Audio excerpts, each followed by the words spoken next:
I'm gonna say this. What's up, Snowman? What's up, AO? D Scott? Let me know who's in the building watching.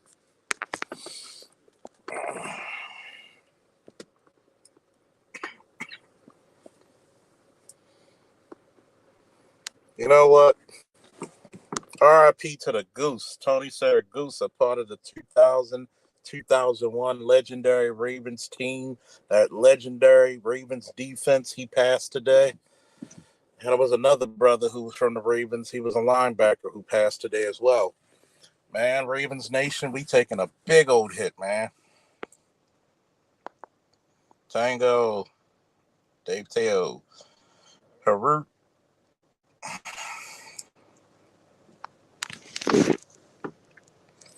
Yeah, it's a hard day for the Ravens, man. Hard day. We lost a legendary Raven, and we also lost a young one, 26.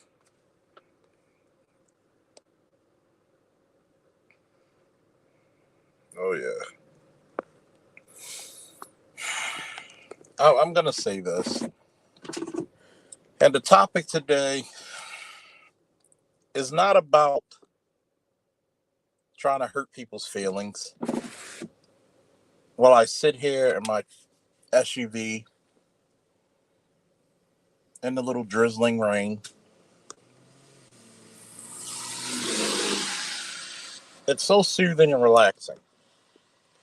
But I remember talking to one of my exes about their oldest son. Not gonna name names, but she said that her ex-husband told her sons that not to date or marry dark-skinned women. And I do agree with her. That was fucked up to say. But she said this due to the fact that she thinks her son only likes Caucasian women only because his father told him this. And I said, you know what? I don't believe that. I don't think that's the issue. I think your son is smart enough to pick a woman that's suitable for him. Because let's face it, when you're in a city like Baltimore, it's 70% black. Black women have first dibs on any black man before anybody.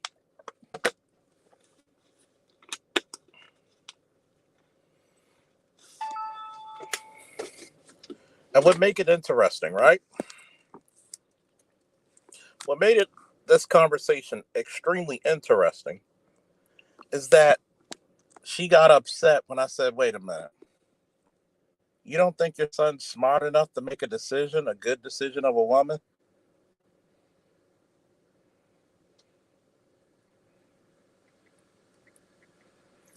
You think that he's just going to be influenced so strongly by his father's thoughts? You don't even give your son that much credit?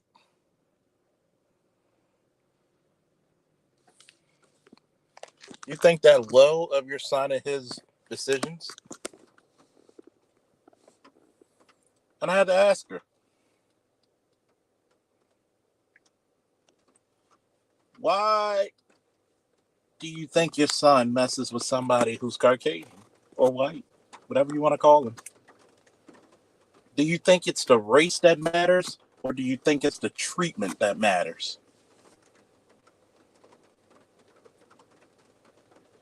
I said, think about this, right? Instead of worrying about why your son is with a woman from another race, ask yourself this question from your gender and your race. Does the black woman present a better product for black men to mate, date, and marry?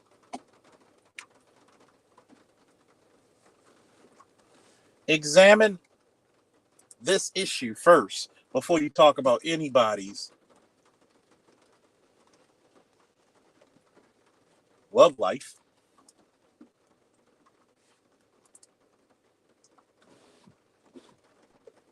Let's not be superficial today, okay?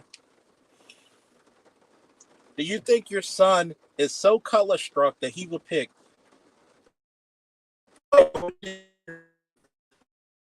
or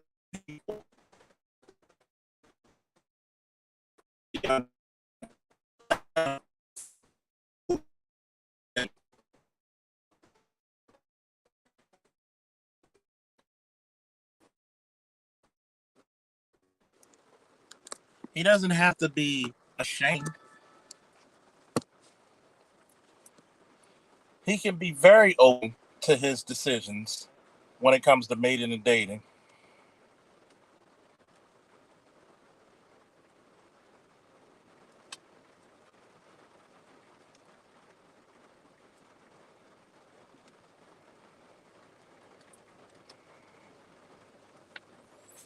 Why can't you respect the fact that he's smart enough to pick a woman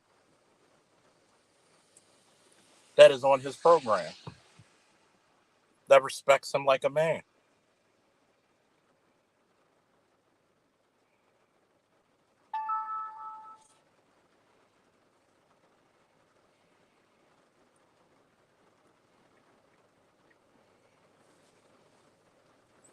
Why can't this young man, I can't even call him a boy, he's an adult. Why can't this young man be respected for his decisions?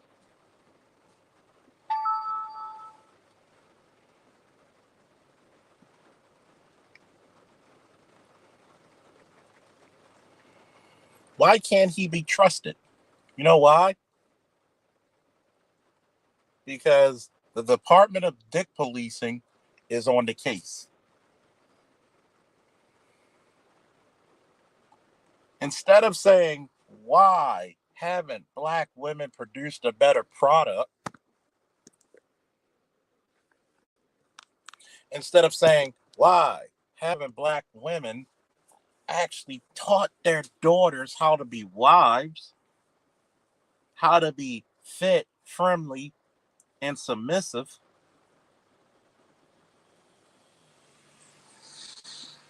You teach them to be independent, manly, overweight. I'm not going to say, well, that's not all black women. Obviously so. So the first motherfucker says that, I'm going to block you forever.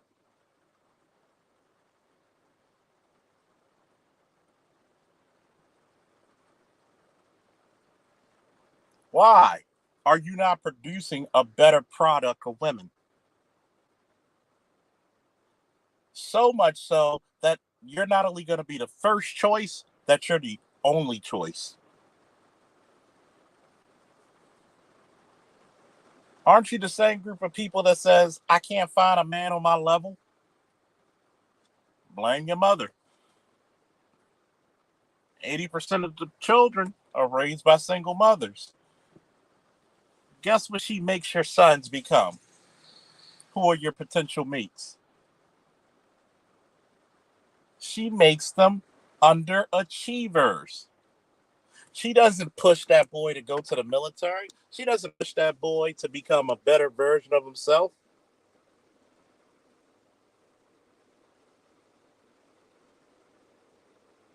She pushes that boy into mediocrity, to wallow in obsolescence.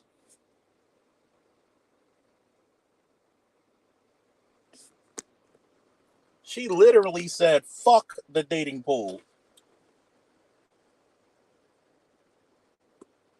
I don't want to think about this. Did your mother even pick a good husband if she even got married in the first place to have children by? But she has the audacity to be around her selfishness, her lack of commitment, her lack of duty to a family, but then have the question to ask, why are these black boys and black young men dating out? Because you, my dear, truly believe that there is nothing to improve. You, my dear, really think that your shit doesn't stink.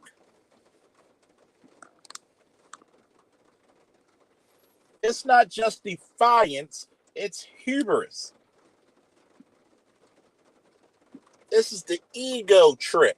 Pack your bags because we're going on the ego trip.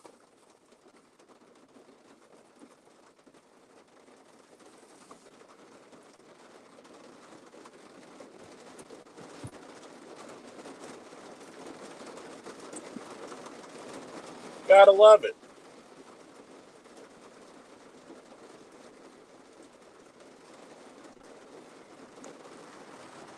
Gotta love the background of the rain, too.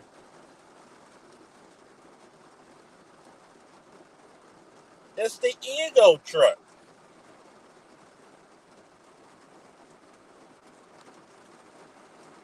You cannot even convince your own sons that black women are the first choice and the only choice.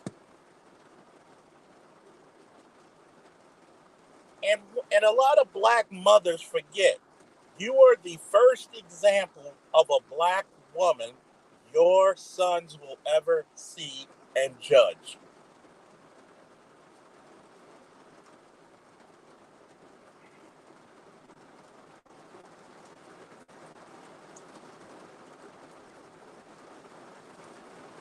And I have to say this to a lot of black mothers, man.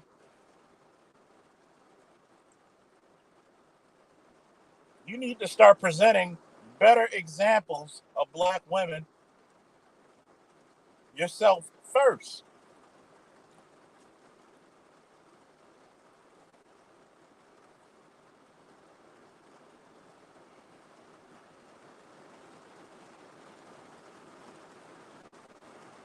Think about that. If that boy looks at his mother and she's always got an attitude, she's cussing and fussing, can't keep a man, would you really think that your boy deserves a person just like you?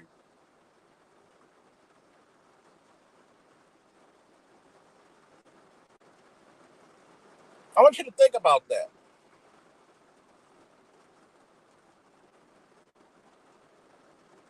Are you presenting a good example of for what your son should look for in a mate, to marry, to even grow with? You don't. And it's funny because it's not even woman bashing. It's damn sure not black woman bashing. It's the fact of the matter that you don't even think your own men are worth competing.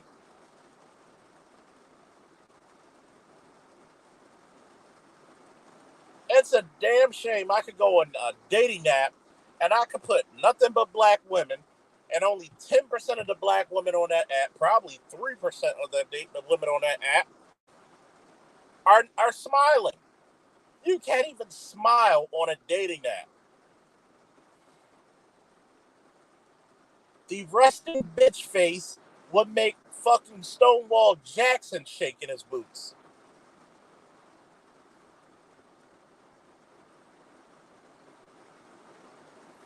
There's not a damn thing friendly about you. Majority of the time, you talking about how people hate on you and whose ass you want to kick. You're not giving us dainty women. You're giving us Stone Cold Steve Austin.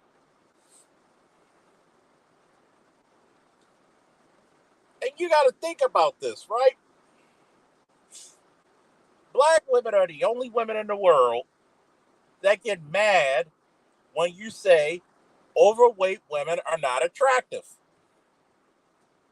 Gee, I wonder why. 80% of you are overweight.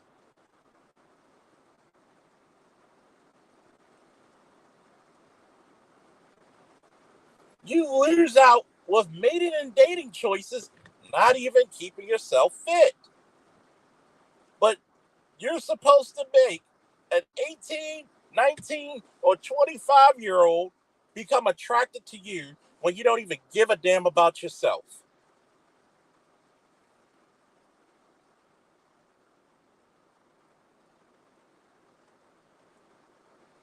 You don't even care what type of image that boy deserves.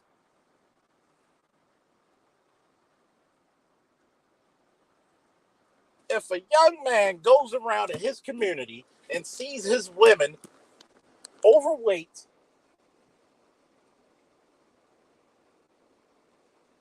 defiant, angry, insufferable, ornery, unfriendly, you think he's really going to reach back and go back into the fucking pit of despair? Or are you just forcing him to make him out there?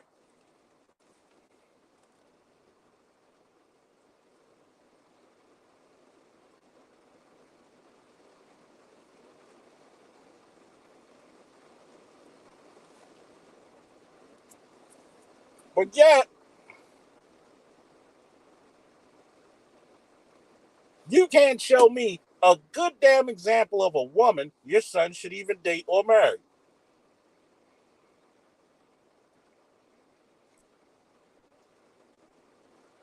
You can't give me one.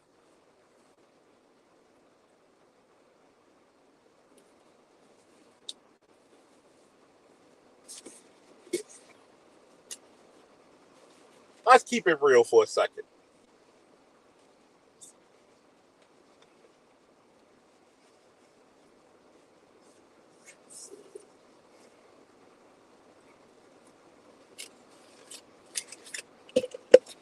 I had to tell one young lady who said there are guys out there who like big women. Yeah, but the big women don't like those guys. And let's face it, every man knows the reason why guys mess with big women on a very large scale is because they're considered fucking easy and low maintenance. Because she didn't have too many options and you didn't have to really compete for her.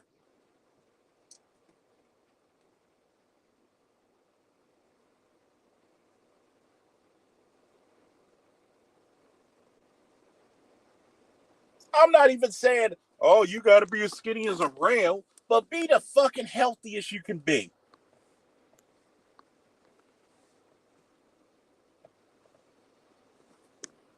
It's a damn shame in 2022 when I see black couples, there's a significant amount of times the woman is bigger than the man.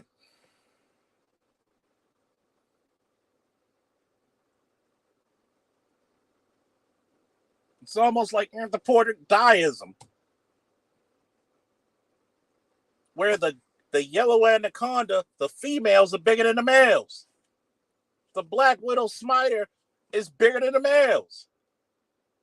The fucking praying mantis female is bigger than the males. The hyenas are bigger than the males.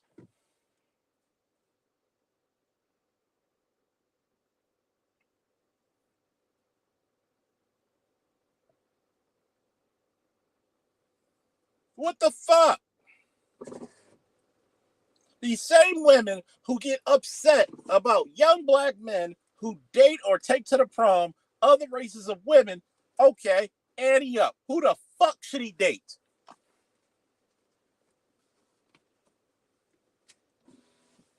Who the fuck should he date? So you're telling me Bronny James should date fucking Lori Harvey?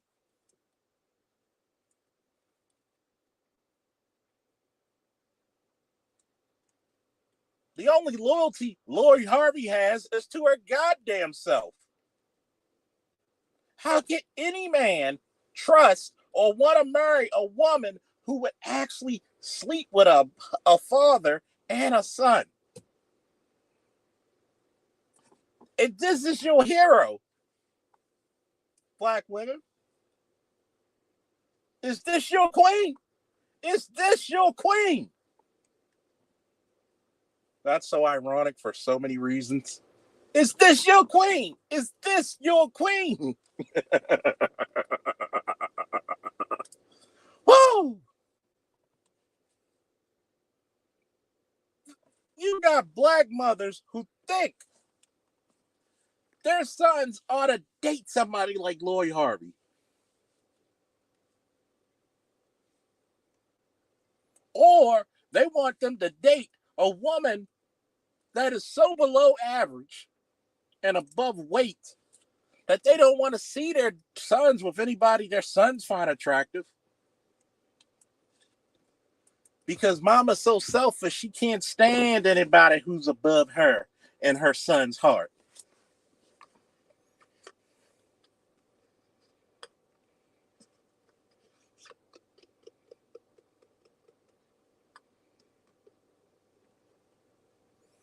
It's disgusting.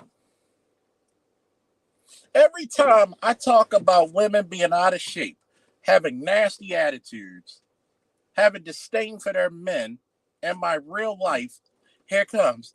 Why did you say that women overweight are not attractive? Who the fuck wants them? I said, really? Would you trade places with a fat chick? No. Then shut the fuck up. Do you date women? No. Then shut the fuck up. Honestly, your fucking opinion of who's attractive and who's not attractive in the eyes of men is null and void.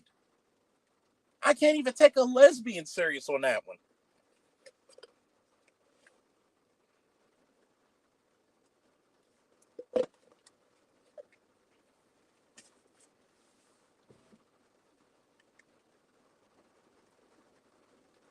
And what's really disturbing is that you don't even give a fuck why your son is with this person.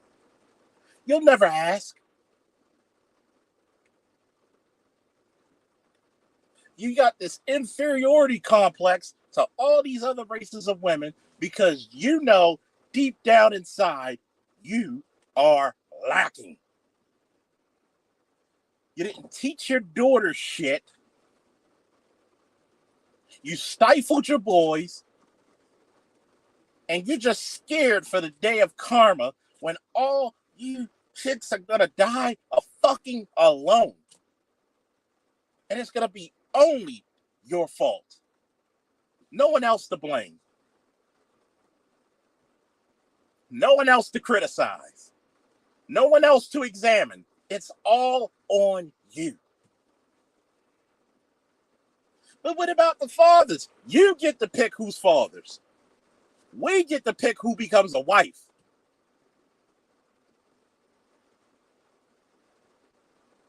If I look at the average black chick nowadays, and I have a son, give me a perfect example of a good black woman that's not going to manipulate and destroy my son with his dreams. And this is coming from a black father, man. Shalom to all of my Jewish or Hebrew religious. Assalamu alaikum to all the Muslim brothers. Greetings to all the Christians. And hello to all the atheists. As a black father, if my son asked me, where's the best of black women, I am confused to even tell him the truth. I would say, son, I don't even know. There's no real difference between the ratchet and the educated. They all act the same.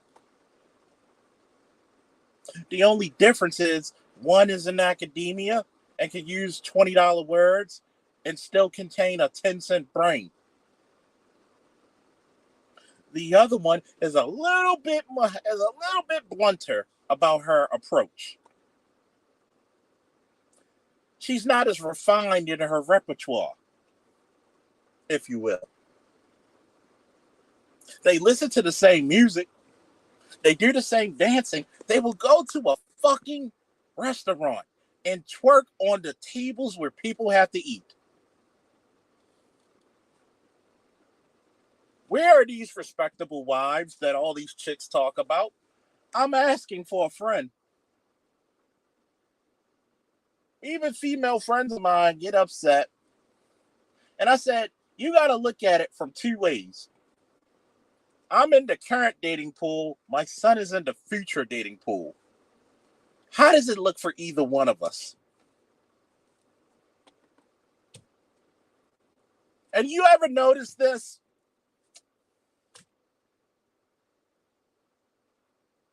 A lot of modern mothers, modern mothers, would not even hook their sons up with an attractive, fit, feminine, friendly, submissive woman. They would take the most unappreciative, nasty minded, funny looking, funny built like a goddamn bowling pin, big back, knock knees, baseball bat shins, and will hook her up and say, that's a good woman for you. But she expects a man that outclasses her. Do you know what you treat and teach your sons, black women? To accept bad women. To accept miserable behavior. This is what you taught him. You should go get that girl because you know she's one for you. She's time enough for you. Who the fuck wants an argumentative woman? This is funny. You motherfucker. Jesus Christ, man. Y'all need to support the brother.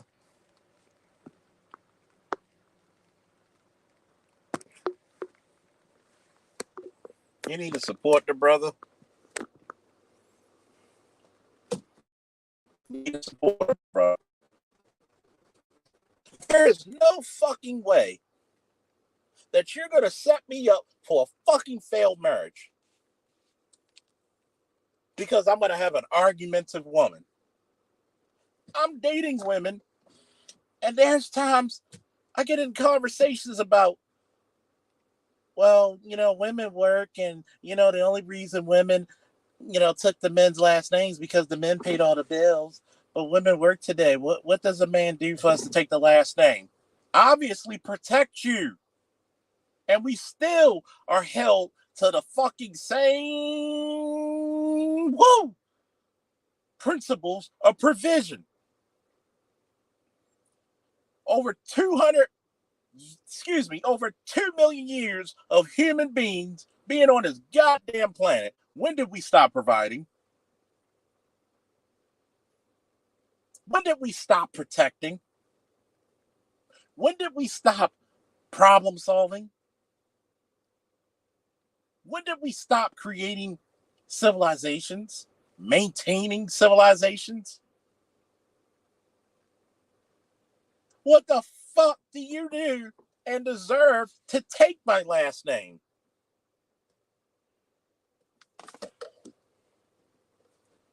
Shout out to Pop Smoke Ghost. Woo! My mother will also die alone, and I remind her daily.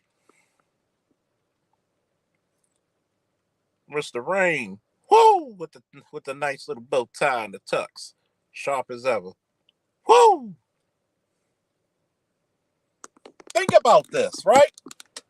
And I usually don't put too much of my family out there. My own mother is single. She's dating a guy, kind of, I guess, dating him. My father's remarried. He's been with the same woman for almost like what? The last 28, 30 years?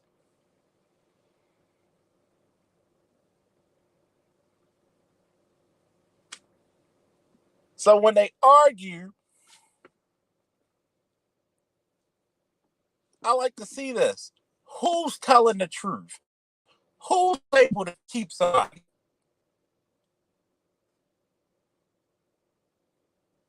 You get all these boyfriends, but he's still with the same damn woman for almost 3 decades.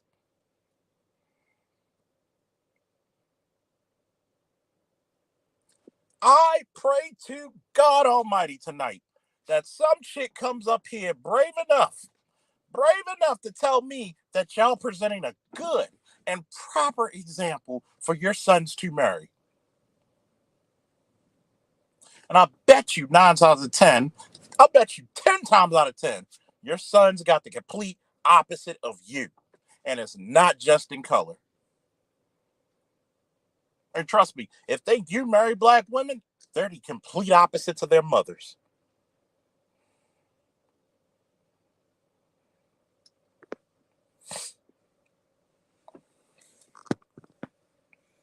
Complete opposites. And I think it's really funny how a lot of these black women, both ratchet and intellectual, think that black men praise white culture, praise white women, praise white men. We don't. We date who we date and who likes us for us. I think it's very ironic that you say this about us, but black men will wear their natural hair or shave bald. Black men have style that is copied around the world. When do white women copy your style? When do white women copy your hair?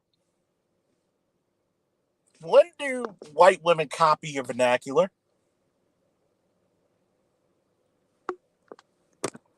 Because last time I checked, a Coach bag is not an African American product.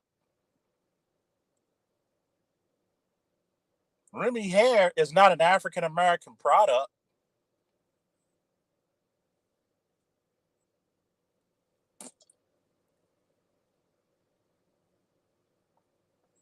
Every man on earth emulates, but not quite duplicate black men, especially black American men. Who's copying you? What race of women said, you know what? Those women in the black community got it going on. We're going to copy them. What did they copy?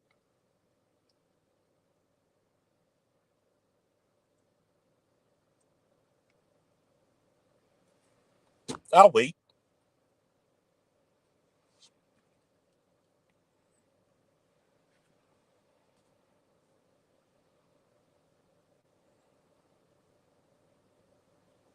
The car you drive is not an African American product. The parts may be from African American scientists and inventors' hands, like a catalytic converter, air conditioning.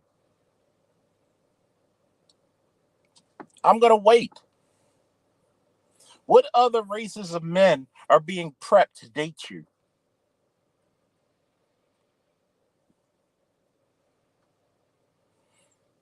I'll wait. What other races of men are being prepped to date you? If you were the superior product, every man on earth will be kicking down your door to get to you. On every dating site,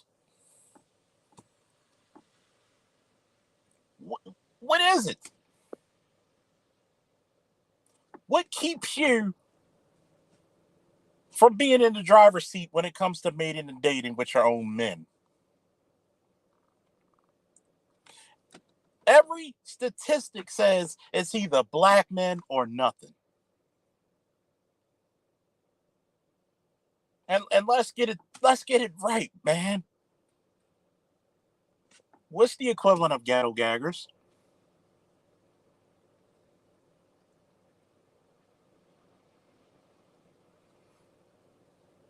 What's the equivalent of ghetto gaggers?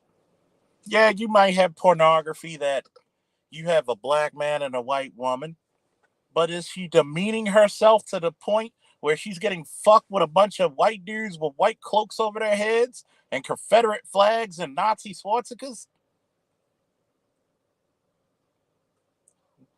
When do you see Jewish women do that? Asian women, Arabic women, Hispanic women, even when you have Asian women who date the most outside their race, do you ever hear them talking shit about their men?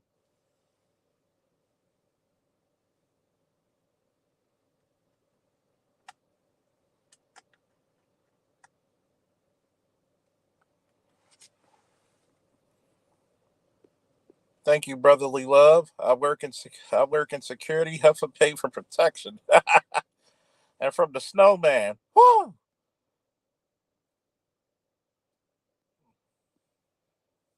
What the hell? There we go. Support for you, Sir Charles, from the snowman. Woo! Oh man, I appreciate you, snowman. The snowman, put your PayPal in the chat and please support the pay. I want everybody to go over there and put your link in the chat for your channel. Please support this man early in the morning. If you like your great sports, old and new, if you want to have relevant sports talk without the bias of a lot of these goddamn networks, go to a real sportscaster. Go to the snowman in the morning with Cole Johnson, and you're going to get the real. Woo! Support the snowman.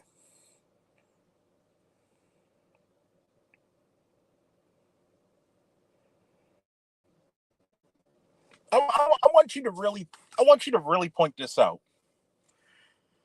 And I had to tell this to my ex.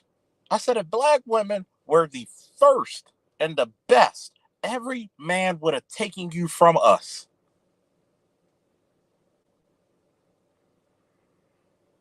I don't see too many white guys kicking down the doors. I don't see too many Hispanic Asian men kick. And you know what's funny? When you really have to be in mixed company, places like the police department, the military, corporate America, where it's going to be a very mixed and diverse crowd. And you know what the funniest thing about it is? A lot of those white guys always talk about how easy it is to get with a black chick, how easy it is to sleep with her, how she plays with their hair, how she dreams of little mixed babies. It's not my word, like reading Rainbow. You ain't got to take my word for it. But yet, black men get caught with the stigma of being deadbeat daddies, but yet a lot of you bitches have over 1 million babies unaccounted for that were never sired by black men. So who truly is the deadbeat dad? Because 54% of us are not having kids. 54% of us are unmarried and childless. If we're going to go by more statistics, 67% of black women with 2 or more kids are by 2 or more men. You literally have more kids than we do, and by more people on average.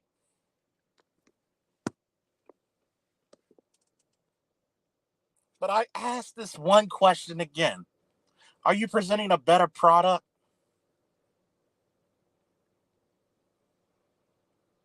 See, give me a woo if you're a pro wrestling fan back in the 80s and 90s. Give me a woo in the chat if you're a pro wrestling fan in the 80s and 90s.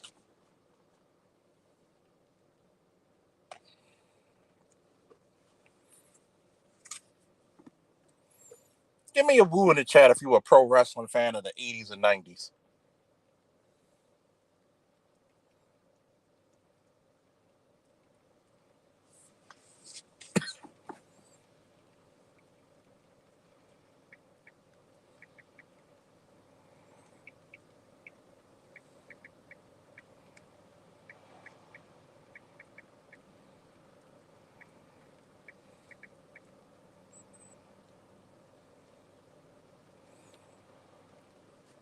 You know why the pro wrestler of the 80s and 90s was so fucking good? Because you had the competition between the NWA slash WCW and then WWF. The Monday Night Wars, anybody?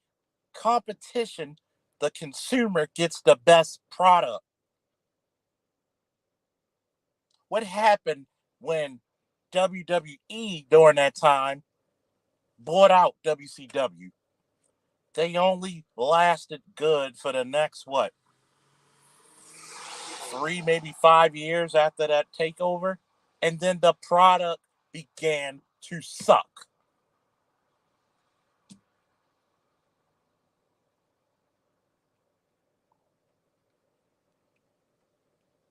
The product began to suck. And hopefully, when I do my pro wrestling, you know, podcast and live stream, hopefully I see a lot of motherfuckers there. Because a lot of y'all, if you like wrestling like me, some of the greatest wrestlers that I like were not even a fucking American. I love me some Steven Regal in the ring. Put him up with Jericho, put him up with Malenko, put him up with Davey Boy Smith. Hell, one of the greatest WCW series of matches was the Marquise of Queensberry between Ric Flair and Lord Steven Regal. I'm a big fan of the Great Muta. I'm a big fan of Kazuki Kasaki.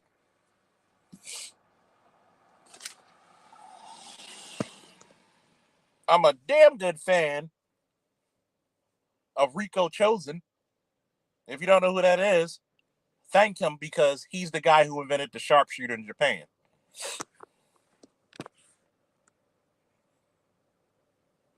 Nitro wasn't Nitro unless you started with Rey Mysterio and Dean Malenko. You literally could build a whole broadcast off of that one match right there.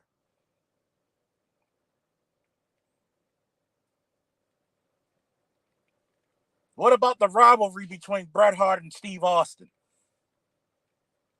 The Triple H and The Rock? The Nation of Domination? All that stuff. The NWO, when they first got there, the greatest storyline of all time. See, you had competition between both companies, and the consumer was the winner. When they had that competition, you were a fistful of dollars and you gave it to both companies. Everybody was winning, both the companies and the consumer. And the reason why I say that, when are black women winning? You're giving me the PG era WWE. You're giving me the Star Wars Disney version. You're giving me woke comic books that make absolutely no sense. That's the product you're putting out.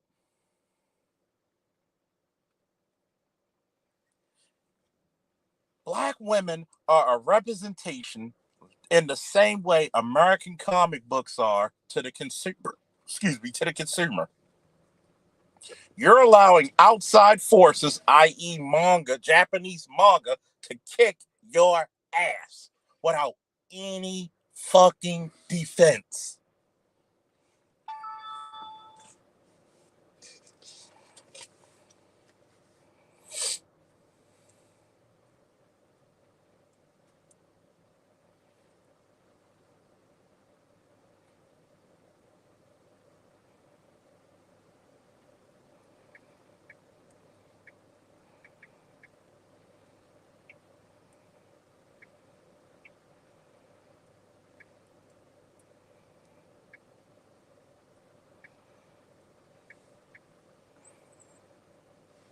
Think about it.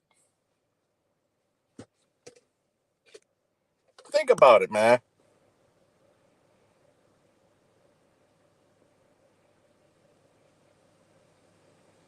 You can't even give us a good goddamn product. that we can seriously compare and say, you know what? I'm going to watch this shit. What's your modern day equivalent of Claire Huxtable, aka Felicia Rashad? The most lovely lady who never had to strip or take clothes off, never had to twerk, and she's prettier than any of these bitches you see today. To even mention her name with any of these modern bitches is a shame. Even in her older years, she still has such elegance and class about her that these women in the modern day cannot even comprehend.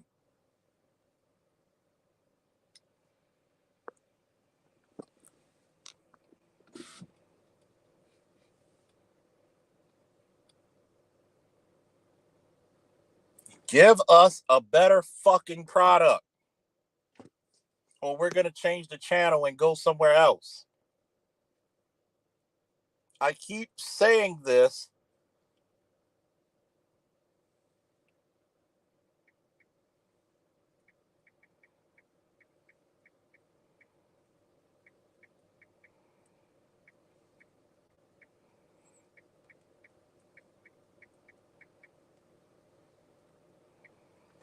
I keep saying this. Speaking of lovely ladies, what's up, Toya? You and your damn pictures, girl.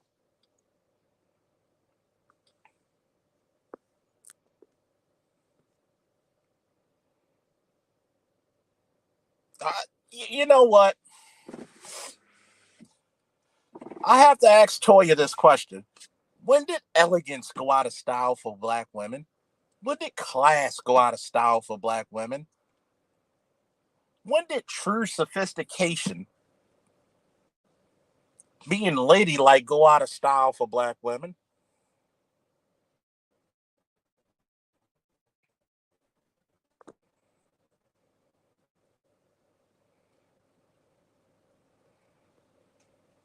Yeah, her character on the show was a feminist, but in real life, guess what? She stood up against the gynocracy. In real life, Felicia Rashad stood up against the gynocracy and stood in there with her friend.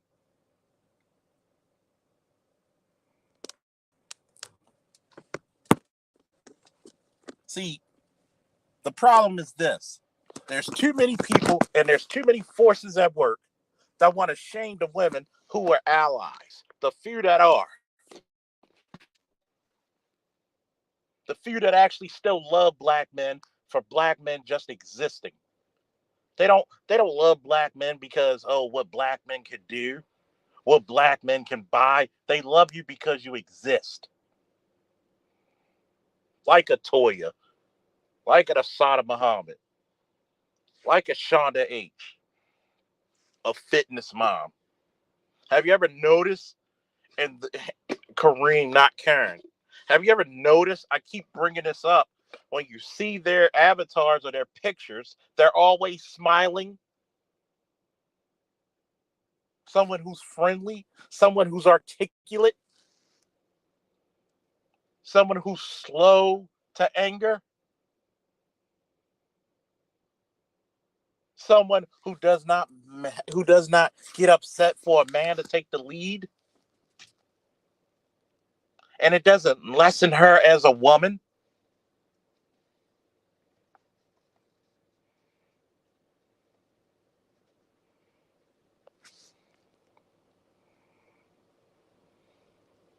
Toya is my new Felicia Rashad. That's facts.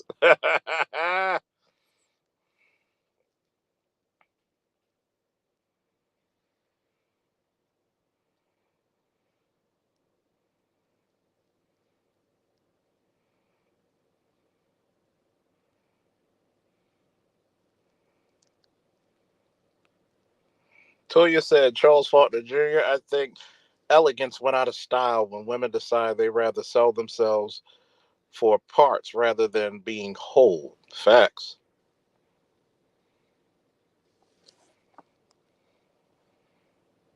Mr. Washington said other nations of women flirt with me more so than sisters do.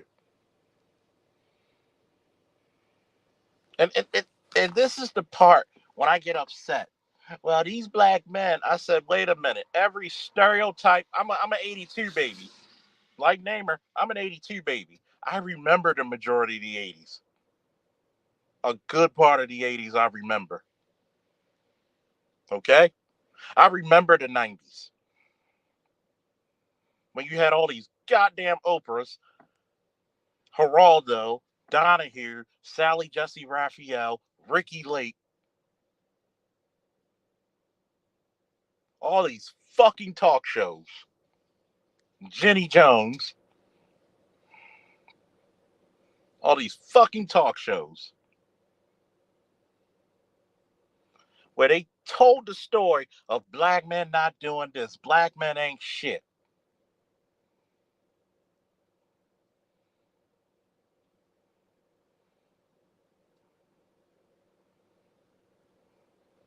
Hell, even back in the day, shout out to Dr. T for this. Roxanne was the one who made a song saying niggas ain't shit.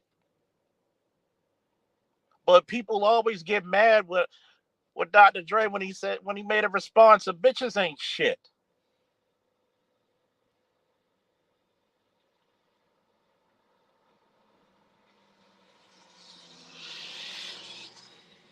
Oh yeah, the Jerry Springers and everything.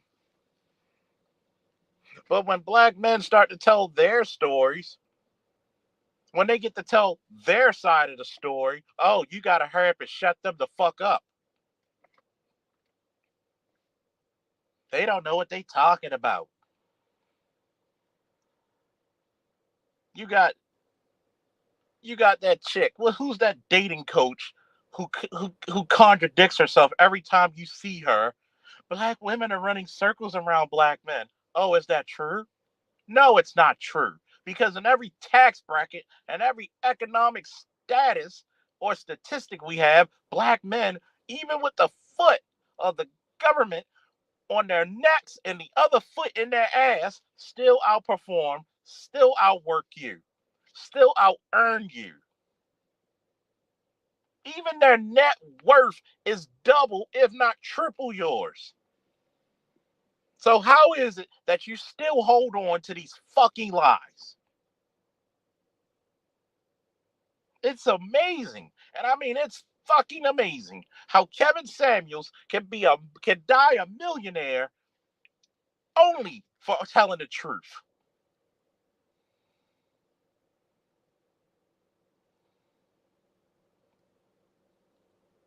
And there's many a times, and I know many a times, because y'all know me and Kevin go a long way back, especially on the old school Coliseums with BGS. And it's funny how all of a sudden, oh, he's gay. When he's been around prettier women than the fucking chicks who even called him up.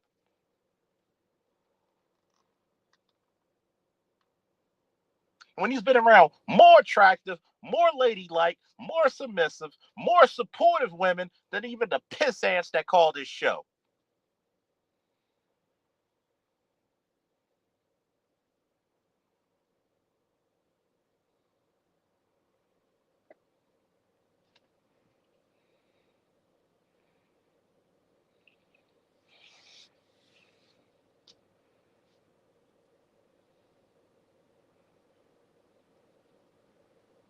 Think about this, man.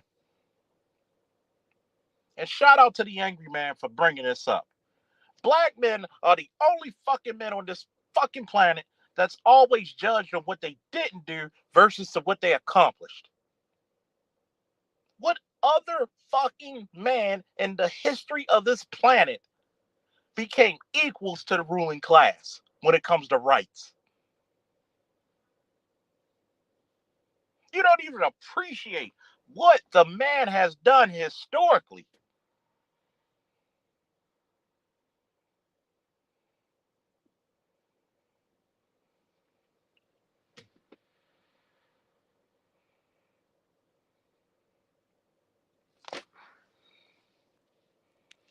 Toya said ladies misinformation were true.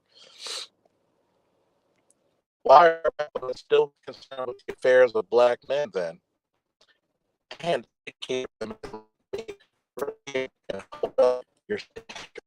in the face of their BS. See, this is the only issue is we need more. We love you. We adore you. We thank you for your support. But here's the crazy part. I've learned this a long time ago. And there's a saying I always live by from my military days to my police days.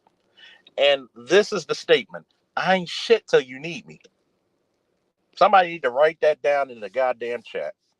Black men, for so many years, we weren't shit till they needed us.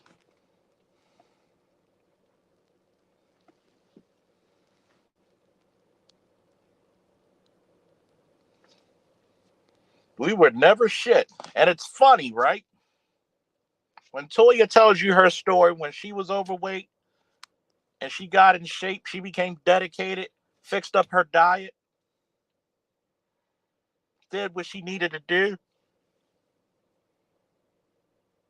still humble, still very intelligent, and nothing pulls down her femininity. Her femininity is actually a testament of her greatness, a testament of her elegance.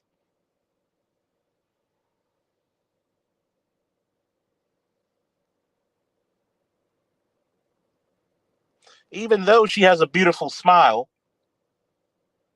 what is behind it lies an immaculate soul.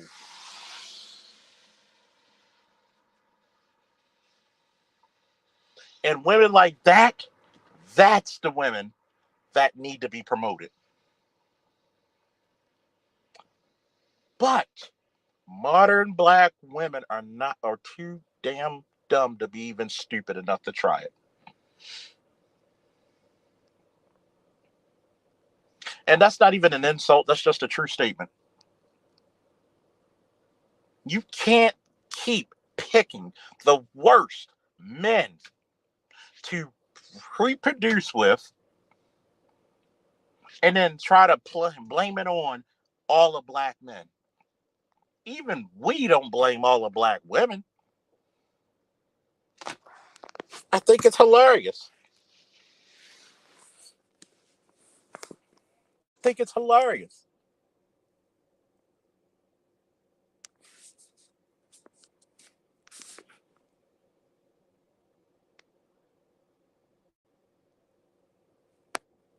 When it comes to mating and dating, the average and modern, hell, the majority of a lot of modern black women are too damn dumb to be stupid.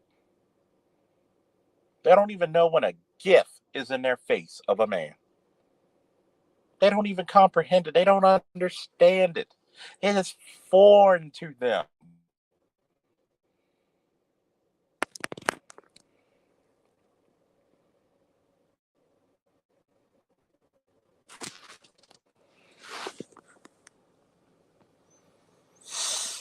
Shout out to Astronaut 282. Exactly.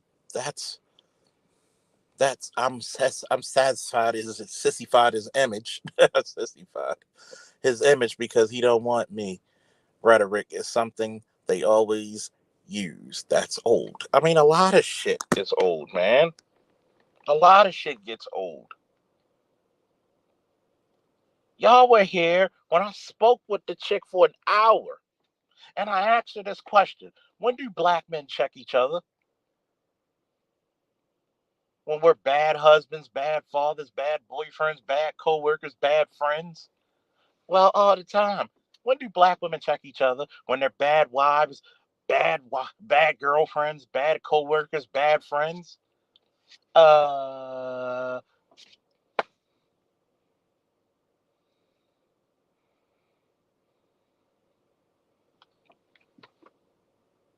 I need to cut that shit right out and repost that conversation alone and premiere it.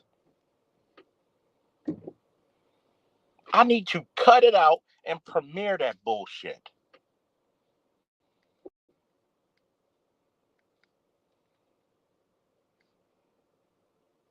That was some powerful shit.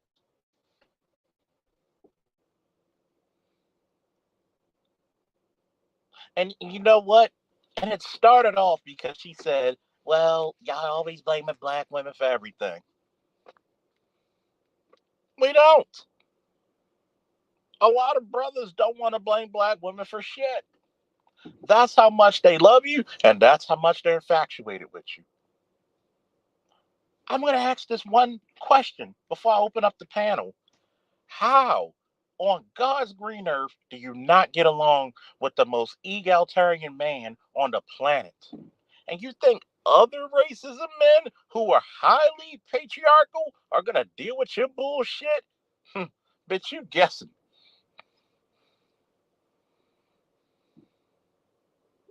You are stupid in your mind.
I'm back, folks. How do I sound? Do I sound great like I always do? But yet, when do you hear black men date interracially talking about black women? Usually they keep their fucking mouths shut. They just happy to be who they're with. As soon as you date other races of men, you historically try to throw us under the fucking bus. But then, when that white guy, Hispanic guy, Asian guy shows you how a patriarch really is,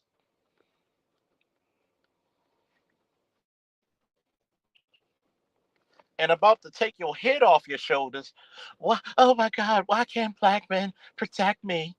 Why don't they protect? No, you chose your man. Go for his protection. And it's funny, right? Because so many of these chicks, when they're young, will mess with white boys, but guess who? Guess who they're gonna have their children by? Guess who they're gonna marry? It ain't you.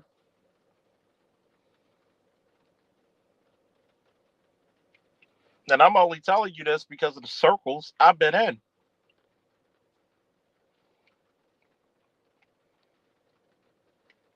Holly Berry complained about David Justice and Eric Benet, but it was that white boy who fucked her.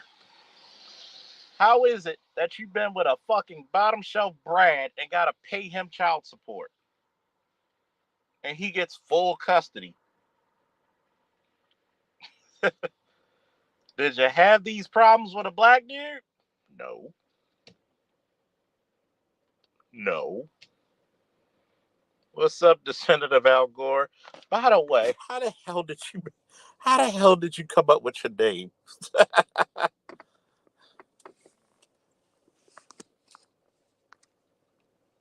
Y'all want me to open this up or end it right here? What do y'all want to do?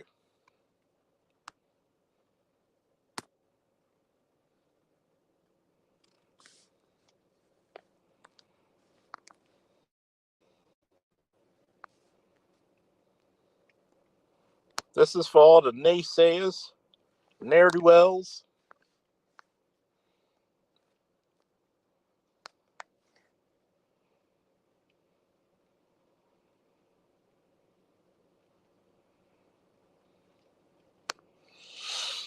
And I really want somebody, and I really pray for a detractor tonight because I want to sit down and I want to hear you out one on one. Open it the hell up. Am I still Borging?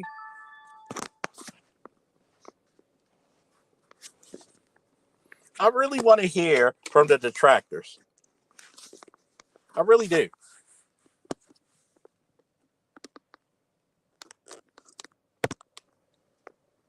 I know my subscriber count is going down significantly. I notice. I want to hear from a detractor. I'm praying for it.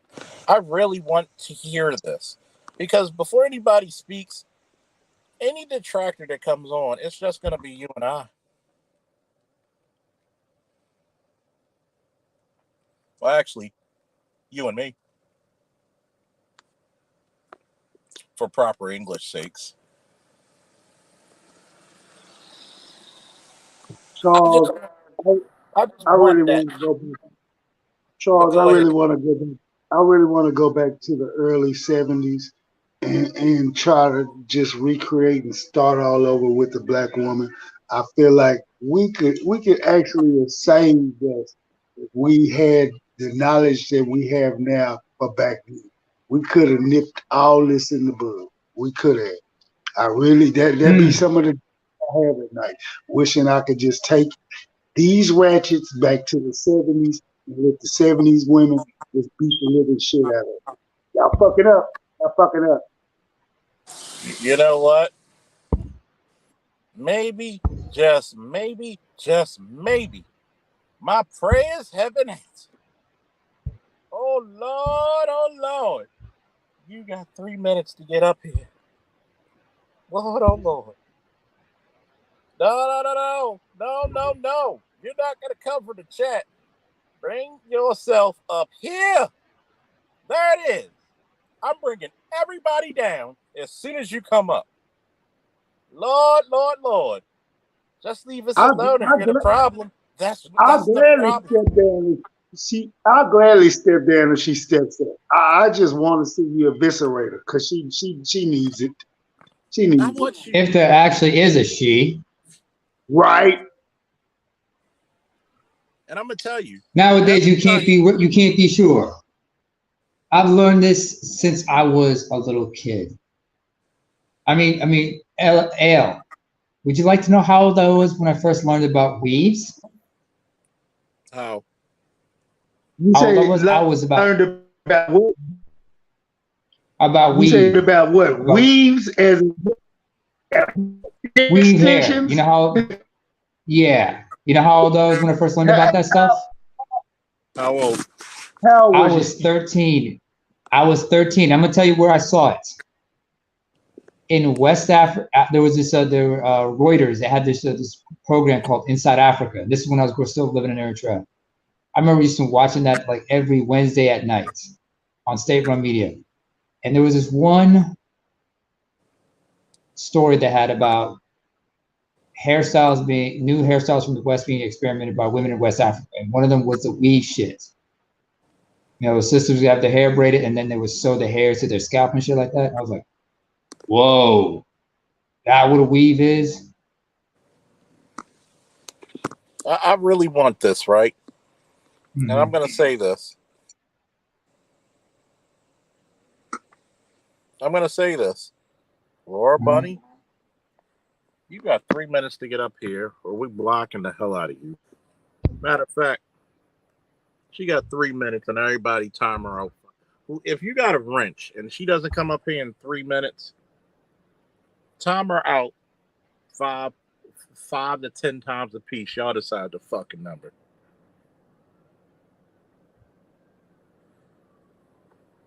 Till then, I'm gonna bring everybody else up.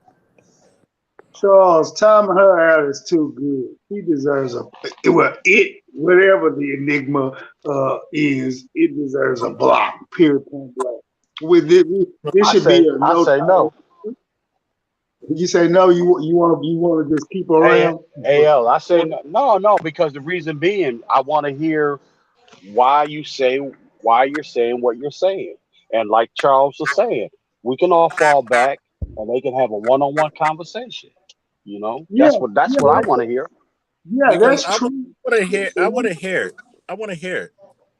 I want to I'm hear it. with By the way, you, Charles. Hey, good evening, gentlemen. Good evening. Hey, what up, man? What's man. What's going good? on, This was Mel? the drag What's that was good? bothering my fellas, man. I blocked that damn chicken head already. No, I What's had up? to. I, Oh, by the way, I, Charles. Excuse me, yeah, Charles. you're. You remember the last person that was like starting that shit with us on the previous channel the night before? Mm-hmm. I checked out that cat's channel. He's of my ilk. He's one of mine. He's one of my people. Wow. This guy, Wow. and I'm gonna tell you, I'm gonna tell you right now. I saw this guy's stuff and everything. It was like some Milo Yiannopoulos type of shit. And I realized one thing: this guy is from the diaspora communities. There's no way in hell he would be allowed to act like that back home. In fact, he'd be completely ostracized because LGBTQ rights do not exist back home. Mm. And I've met it, and I've known a couple of dudes back home who are gay, and they had to keep it on the low. I remember one of them, cool dude. I got to know him, very feminine, but I had a newfound respect for him when we got a chance to talk like men, because I was like, all right, you guys are like that, because so it is what it is. So when I saw this dude, he was just, I saw some of his clips. It was just nothing but him just teasing and shit like that. And I realized, oh, okay, I gotta block this shit. I can't deal with it. Yeah. Some people just want to be on some antagonism shit. That's what it Some is. people are just like I Hey, am. brother Faulkner, how you doing? I'm doing all right. I actually Hey, hey, What up, unfriended. Mac hey, Bones? man. When I was growing up in the '70s and '80s, it was the women that Uh-huh. put the other women in check. You know what I'm saying?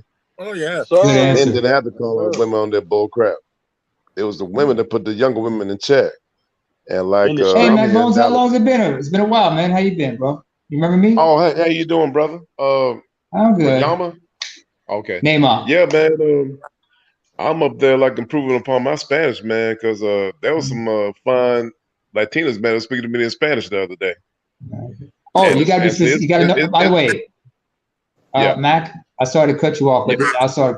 but I got a big ass mouth. But you gotta be Oh, okay. specific when you say Latinas. You know what I'm saying? Because all them Latinas, they speak Spanish differently based on what nationality, what region, and everything, and Well, class. I do admit that I've met some. I have spoken to some Guatemalans, El Salvadorans, All right. Ecuadorians here in Uh-huh. Texas. Yeah, All right. so All right. and they're more friendly than the Mexicans.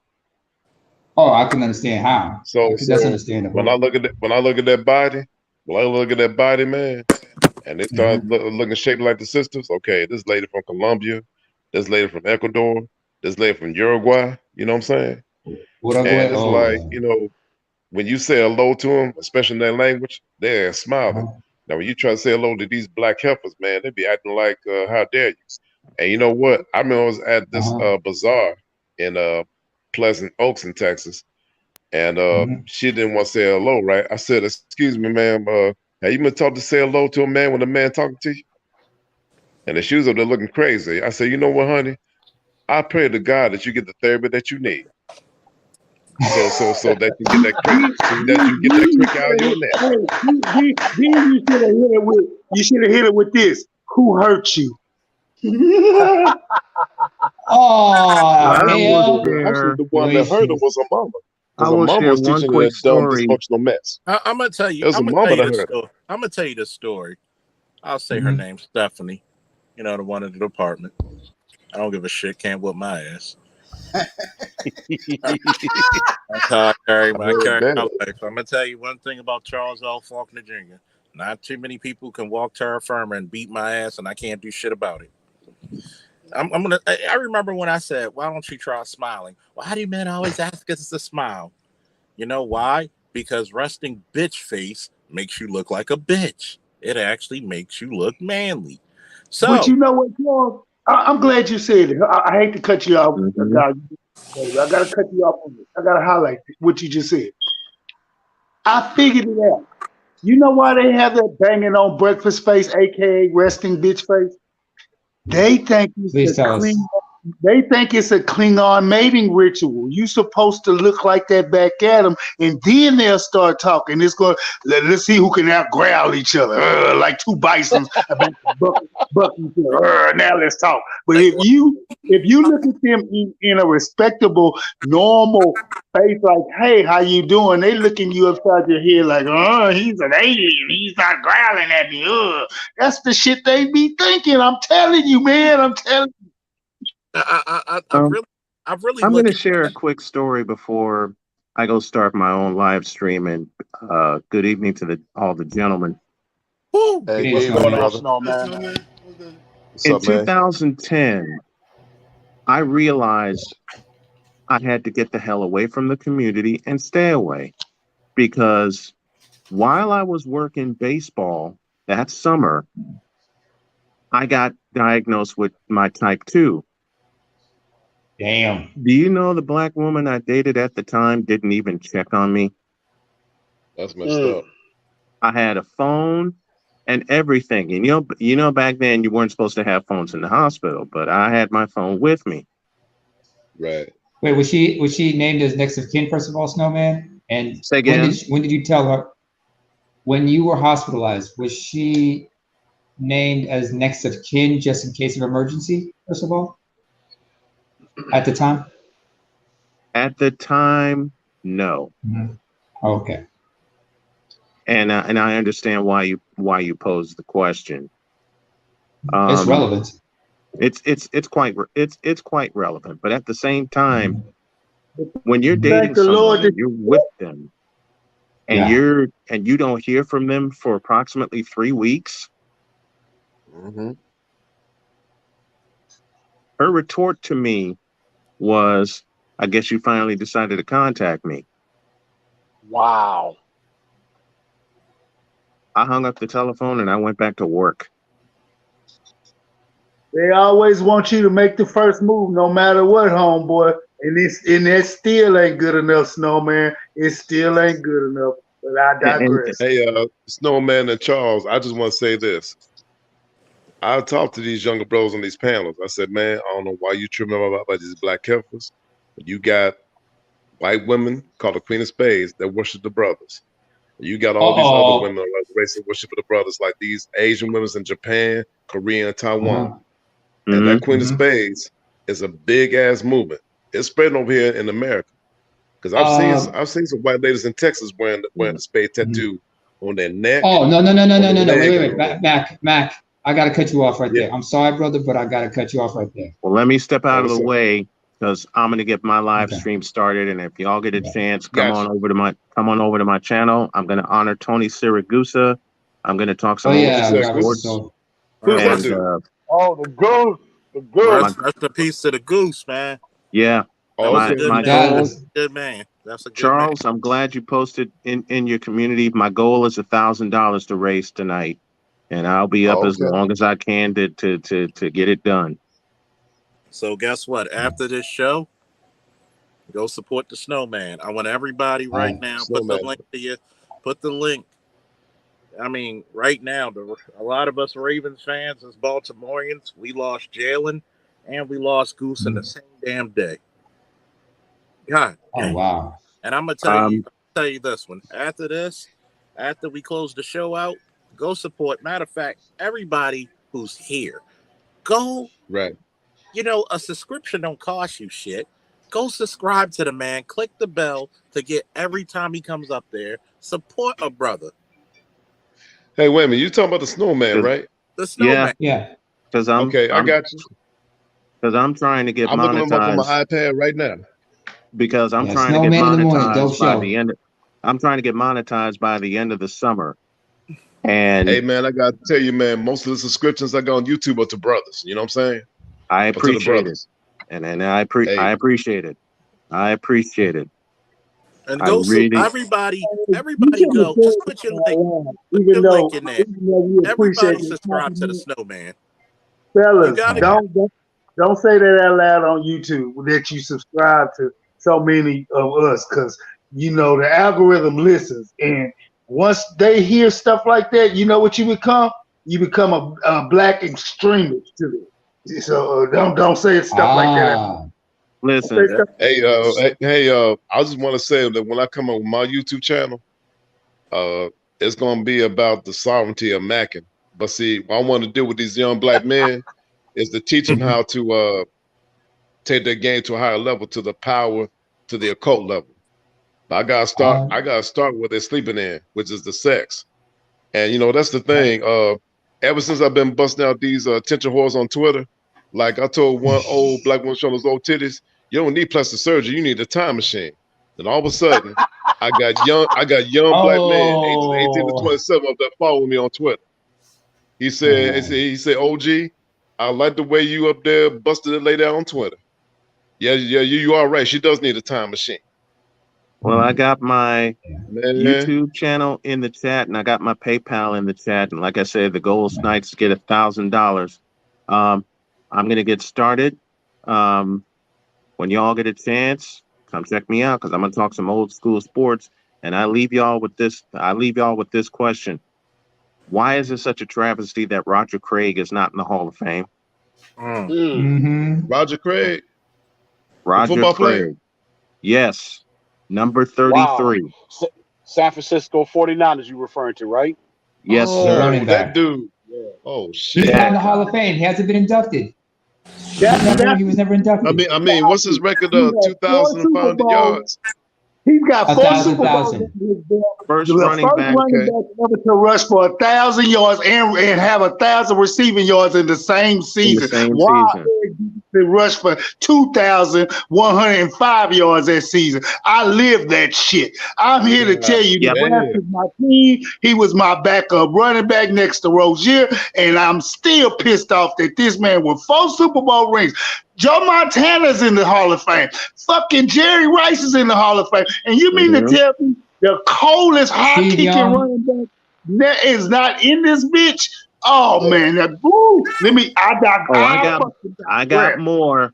Hey, trust me, I got more. I'm gonna get moving. I'm gonna get some music going I'm because I'm Uh, gonna anyone who knows me knows I'm a big fan of video Hey, games. So hey, I'm gonna have some Snowman, Hey, excuse me. What's the name of your channel? Snowman, Snowman in the morning with Cole Johnson. right here. Snowman That's in the the link. morning. That's Okay, the link. gotcha. Everybody sub to his channel on the level. Yeah, Okay, yeah. Let I'm Snowman in subbed the help morning, me already. Cole get Johnson. to Okay, I got you. $1,000 tonight and 1,000 subs before right after the holiday because I want to get fully monetized. I'll drop this nugget. Since I got classified as disabled because can create a cancer in the ass, I got classified as disabled. But as my wife informed me, because of her salary, I can't get any benefits. Oh That's messed no, So, up. that's messed up. so a That is Hey very snowman Snowman, messed who's up. Snowman, look in the private chat. I left my information for you. Look in the private chat, and I I'm gonna definitely take a hook up peek with right you. now. oh man, do me a solid. Put that link in the private chat too, because I just tried to hit it on the in the community one, and I I'll can't do it. link. I'll Hey, do it right guess what? The now. angry man is live now, going in on this help us too. Oh yeah, God it's Hey, it's by the damn. the way, night. It's Mac, the night of the don't let living. me lose my Yeah, thoughts. And you know, it's so Don't let funny. me lose my thought, man. Hold It's on, hold on, one at a time. It's Okay, one what of I, those seasons. It's one of those seasons where I had to think about this, and see people think I don't say the same shit I do live as I do on YouTube. I say even harsher shit. I said, yo, you really think your son is looking at the color of the woman, or is he looking at the character of a woman? You taught him. You taught him to look for women with character. Guess what? In a city that's 70% black, he found his girlfriend in Iowa and Wow. been with her for 3 years. And it's funny, 3 years and she's not pregnant. I said Mm. you could date chicks in the hood in Baltimore, and guess what? You could be with her 3 months and end up with a oops, I'm pregnant. Charles, I'll Charles, give you one example. Excuse me. Hold on, Steve. Charles, do me a solid. Okay. Please look back up that comment, the last comment that Toya wrote, and read it. Everybody needs to see that. Everybody needs to hear it. Toya said, All right, imagine guys. what that. All right, Yes, man. no man. All right, Snowman. I got my PayPal and my YouTube channel in the private chat. All And right. by the way, Snowman, Yes. how many people on the Ravens should be in the Hall of Fame? So from that 2001 Super Bowl, how many should be in the Hall of Fame? I'm gonna just leave you with that one. You know what? I'll go through that list Monday. I will make that the premier. I'll make that the premier version of the list, and I will go through that on Monday. Oh, no, man, quit sucking up for them Ravens just because you friends with Charles. I don't like this goddamn. Listen, I Respect listen. the Angry I'm gonna say that Birds. shit right now. I appreciate greatness, okay? And those Ravens were just that. They were They were just that. offense. That defense won their championship. That offense was mediocre. Period. Guess what? I Guess said what? it. Yeah, I said it. Did they kick the Giants' ass? But you know what? They did something only 3 other teams have done. They held a Super Bowl opponent to single digits. It's only one person in this chat, right, in this panel right now, who can name the 2 sorriest quarterbacks on their team that got a ring that didn't deserve it. All One right, was white, respect one Trent was black. Dilfer. I Respect will- Trent Trent Dilfer Dilfer. and Tony Banks. I will say my stat again, and I really got to go.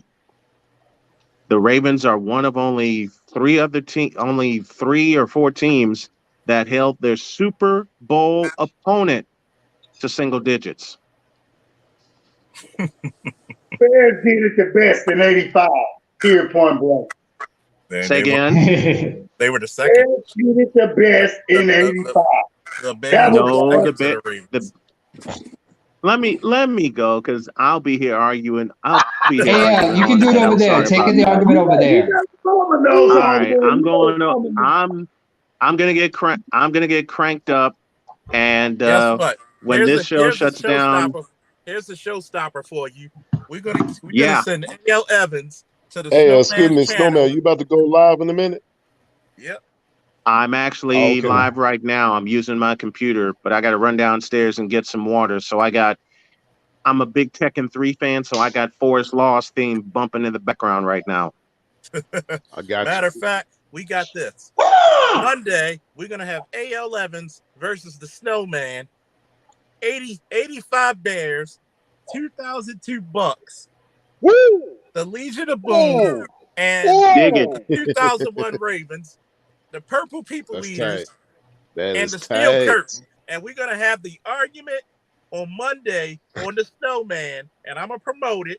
And we're going to bring all the listeners, all the subscribers, all the live viewers to the Snowman channel. And we're going to argue I love it. whose fucking team was the most That's dominant great. defense of all I love it. fucking time. Okay, love if you do that, Charles, you better send apologies and regrets to Roger, because you know I'm a main streamer on Roger. So I'm if gonna I gotta tell you Roger this, to baby. argue with I'm you gonna tell guys, you this. How many times did Ray Lewis put the fear of God to running backs or slot receivers coming up that middle? Mm-hmm. All you have to do, I know one Charles, dude is who play hated that his one ball, who block hated on his the guts. play that one block Eddie on the George. return. That's all. Eddie George went toe to toe with El Rey. That was a classic, right? He Separate took- shoulder and all. He had a He took his separate soul shoulder and with went that. back on the field. He took Yep. his soul with that pick six. All right, George let me go. Let me go, All right, fellas. All right. All right, Hey, Monday, Snowman. all right, Snowman, you take it easy, brother. All right. Do me, Godspeed Okay. on your YouTube endeavors, all right? do me a favor, guys. Godspeed on your Please recovery, come on too. over please come on over when this show when Charles shuts this one down, and I know I'm going to be up for a while. Let me run downstairs Hey, and then I'll get come going. over, brother. I love Night you Bones, guys. there. Thank Bishop you so Metro will much. definitely come over. And oh yeah, Thanks, by man. the way, Much love to you, Snowman. all right, Snow. I got a Love, question. Snowman.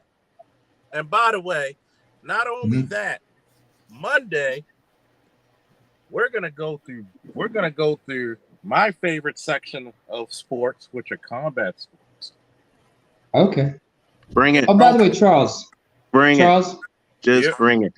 Let me as a go. wrestling I'll see fan, you all okay, over on later, my channel Snowman. in a little while. All right, All right, Snowman. all right. All right, Hey, Snowman. hey, Since Charles, I got something to tell you, man. When my niece introduced me to one of her friends, one of her uh-huh. friends said, "You too good looking to be Shiraz's uncle. Where you been?" and, Oh yeah, check this out, Charles. The black women I get along with are ages 18 to 27. The younger good sisters, answer. man, love them with older brothers. I'm telling you, Yep. That's true. they love That's them with the very older true. brothers. All Yep. right. As I was saying, before I get to what I said, well, Go ahead. I got to get to what I get with what Max said about the Queen of Spades. Since Snowman brought up Roger Craig, Charles, Yes. as a wrestling fan, and this is something I got to talk about wrestling, specifically the WWE Hall of Fame. Why in the fuck? Why the hell isn't Reverend Kenneth Johnson, aka Slick, yet to be inducted in the WWE Hall of Fame? I thought he was. First ever African American. He was? I think he was. I don't think so. Wait, Google. Go ahead, check it on Google. I think he was. hang on. Hey, let me ask you this: have y'all heard about this famous black powerlifting champion known as John Davis? Sounds familiar. Yeah, that dude has broken world records, man. Back in the I think 70s, 80s, and 90s. And the brother Cole with his powerlifting. Yeah, I Hey, remember I Charles. was up there. Yeah, Li- li- I was li- looking through my li- super strength training catalog, and I came across a book about the John Davis story. That brother bad, Okay, he's black bad. powerlifting champion. Charles, bring back up her little old comment. I need you to read it. We need to get back on focus. There you Sports is go. not the topic here tonight, gentlemen. We here, Oh, okay. we here to take heads off. Exactly. Hey, check this out. Jack Johnson didn't get a pardon until like decades later after his death. And you know what? Texas should be named the state of Jack Johnson. You know what I'm saying? Instead of the Lone Galveston's Star own. State. Galveston, Texas. Yeah. Cause see, there'd be no Muhammad Ali without a Jack Johnson. There'd be no You Floyd know what Muhammad Mayweather Ali said was for about Jack him? Johnson. Huh? You know what Muhammad Ali said about Jack Johnson? He What did said, he say if about him? you, he said two things. The first thing he said, if you removed Islam and white women, you would realize my story and his was the same. But he also said, I'm bad, but Jack Johnson was crazy. Oh, okay. You know, Well, that was Ali I who read said the that story of about Jack him. Johnson, man. The white women were chasing him, you know what I'm saying? They were chasing him all Yeah. over the place. Yeah. You He be wasn't even chased. trying to holler at the white women, you know what I'm saying? They were chasing him.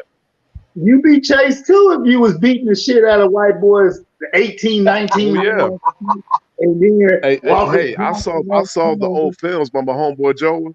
Boy, Yeah, every time he beat the hell out of those white boys, they be pulled out on stretchers. And then their eyes be bulging like cauliflower. yeah. Then he Man, jump in there. I remember I saw that film of with the way he did Jim Jeffries. Man, they had to patch that dude up like a mummy. Yeah, I saw those old films, and I also Yeah, saw that DVD called Unforgivable Blackness. That's a cold DVD, Yeah. bro. But you know what else That's too cold. about Jack Johnson? It wasn't just on his fighting skills; it's what he invented as well. He invented The what is medicine called ball. the medicine ball and the monkey wrench. Yep. They called it the monkey Yes. for a reason. Yeah, Yeah, that's right. yeah. Well, Excuse me, that's the Charles. reason why they called it because the brother invented it. But the thing Yeah. about it is that once again, Mhm. going back to what Mac was talking about, AL, the thing is that Charles, you said it. Niggas ain't shit until they need us. Okay, Yep. it's just like when I Right. sent you that information. I'm doing a little bit of reading on this about this Title 8, how they had put sex in the Civil Rights Bill, right? And You these mean You mean Title and these white IX? folks. Title 9? You No, mean that Title 9? title is it Title 9? Okay, well I'm It's Yeah, doing Title Title. 9. Title 9. Yeah, it's cool. The thing is man, I mean, the Civil Rights Bill was made for. Look, the Civil Rights Bill was made for black men, not also black women, but it was for us to get a leg up in society and have equal rights to get these jobs that we know damn sure we know we qualified. But the thing is that it was wealthy white women, along with a senator called his name was Howard Smith, and he knew that who was known as a he was known as a separatist. He was totally against the civil rights, but he went on ahead and passed it with that title of sex on there, and it just defunct the whole thing. That's why when y'all read the book called "When Affirmative Action Was White," it just explains the whole shit. How black men literally got hijacked by feminist white women, and it's sad that our black women from our community, okay, have taken on that, like we always talk about, taking on the tropes, taking on the racist statistics that they had about us, taking on the thing that we are the boogeyman. And the thing is, now that we're giving them pushback, all right, now they, Right. oh, now you're getting all this hoopla and rah. I mean, look, Charles, you said it, you just said it. Kevin Samuels, right? He is dead. He's gone. But this brother, what he laid down, man, he opened the door for all of us because they didn't think they were going to get this kind of pushback from us. He opened the floodgates. Yes, sir. Yes, Right. sir. He did. Yes, sir. He did. And think about it. Think about it like this, gentlemen. He opened up the floodgates, and who don't like to swim? Who don't like to get their hair messed up? They drowning. Yeah, bro. Well, you know how did my man George Clinton never learn to swim? Well, now you're gonna have to learn how to do the backstroke because we coming. And the thing about it is that I think we're gonna come. It's just not just talk on YouTube.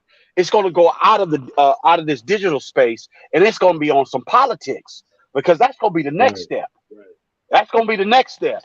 And oh, baby, I can't wait. I cannot wait because we already see the muck and the fuckery that we living in it right now. And so the thing about it is, it is going to change immensely when it comes to 20 this year and 2024.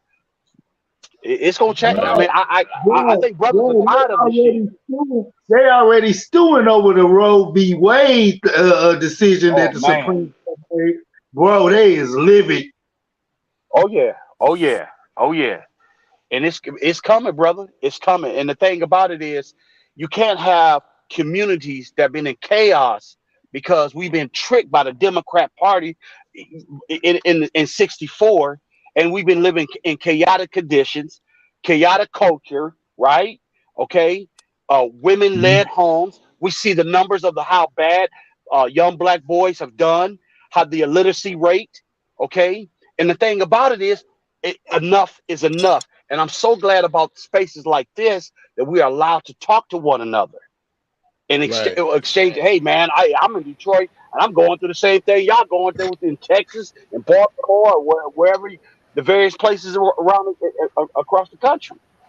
You And go. You in the And thing around about the world. You did see that video of that idiot Amanda Sills, um, when she was talking to that interviewer. He was trying to tell her that I was raised in we technically raised in the matriarch and everything, and she was trying to tell her I was raised in a single mother household, and that bitch was trying to tell him, no, you're not. You still in the patriarchy and stuff. Right. man, look at here, bro. I'm like, yo, this bitch He needs to didn't have a backbone anyway because he every time she masked it up, he curred up. He curred up. right, right? You better put a disclaimer on there.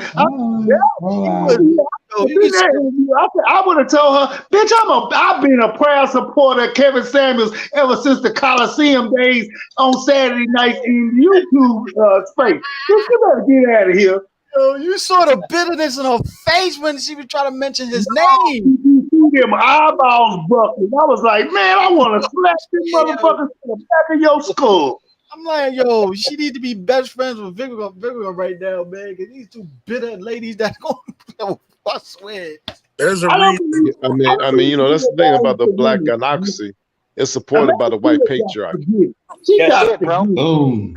I'm I mean, gonna say because this. the black monoxide and white patriarchy go hand in hand. You can't have one without the other. I'm gonna say this, That's it, brother. I'm gonna say this. See, people say, "Oh, you don't go hard on black men." When I had What? when I had some, how many times did you hear me go hard on Brandon Tatum? Many a times, You went jugging You out. just went hard among on other me men. too. And it's funny, right? You just Because get through guess what? your scorched Some, earth on Brandon Tatum like 2 days ago. Shit. some, Right, right. somebody's gonna do this because it always happens. Oh, you talking about black women? You ever? But guess what? You scared shitless of Tatum. I'm not. I've Scared seen a picture of this Tatum guy, of Jason Tatum. I'm like, Brandon Tatum. what's so intimidating about Brandon Tatum? What's so intimidating about this individual? You know what? Because he tries to look. People look at his subscriber count, and I already told you why the Blacksit, black and exit from the so-called Democratic, plantation. When if you really know politics, which is a bag of tricks, you're only going from one plantation to the other if you go to the Republican Party.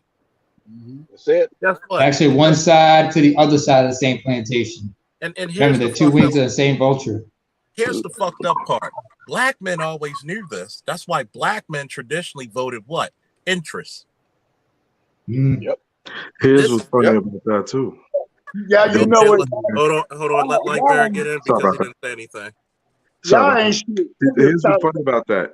At I this very just gotta moment, you have Fox News right now pointing out the fact that the Democratic Party is the party of the triple letter, that K letter. You know what I'm saying? And they're pointing it out, and then they're saying that it But was also developed but oh, that's by. a bad part of history because actually the Democratic Party and the Republican Party switched back in the day. Yeah. But So make sure. here's the funny part. That's the thing, though. But like they're also what they're trying to do is they're pointing out the fact that not only was it the party of, but now they're the party of today, in which a lot of the violence happens within every single situation in which they encompass. So when you look at a majority of the Democratic Party states, it's the highest crime rates in that area. It's a whole bunch of stuff that once you start looking at it, it's like, hold on. I thought we were supposed to be slowing things down, stopping things from happening, but yet it's accelerating only in these areas as much as they are when they have the power. And then the last part is, I thought I was supposed to hate Candace Owens. Why? Why is Here's she the making so crazy. much sense? Here's the crazy part about Candace Owens and people like her. Are there sometimes I understand even Brandon Tatum, even a broken clock could be right twice a day. But I knew he was gonna say it. I knew he was gonna say it. Well, here's the problem, right, with Candace Owens. Candace is trying to look at the black experience through very rose-colored glasses and say, well, these black communities. Shit colored. And even when when Klasick went at her head and said, look, I don't want to debate you. Why don't you put the candidates who are Republican, who are in Baltimore and the surrounding counties, why don't you put them on your show and give them more press? If you really want, see, this is the part that I say. You know why I talk about certain subjects? It's because the people who support me says talk about this. If you want black people to go in, the multitude to the fucking Republican Party, when are you putting in things that are going to entice black people? As a matter of fact, when are you going to even entice black men and say, look, we got a program to send black men to college, trade school, and so forth. And I'm a Republican doing this. See, this is the reason why a lot of that shit between Tatum and Amazing Lucas happened. Because it shows you how fucking splintered people are. It really does show you. You got a white supremacist in blackface, and you got this other guy who was a part of the clique but was kicked out because he just had a so-called difference of opinion.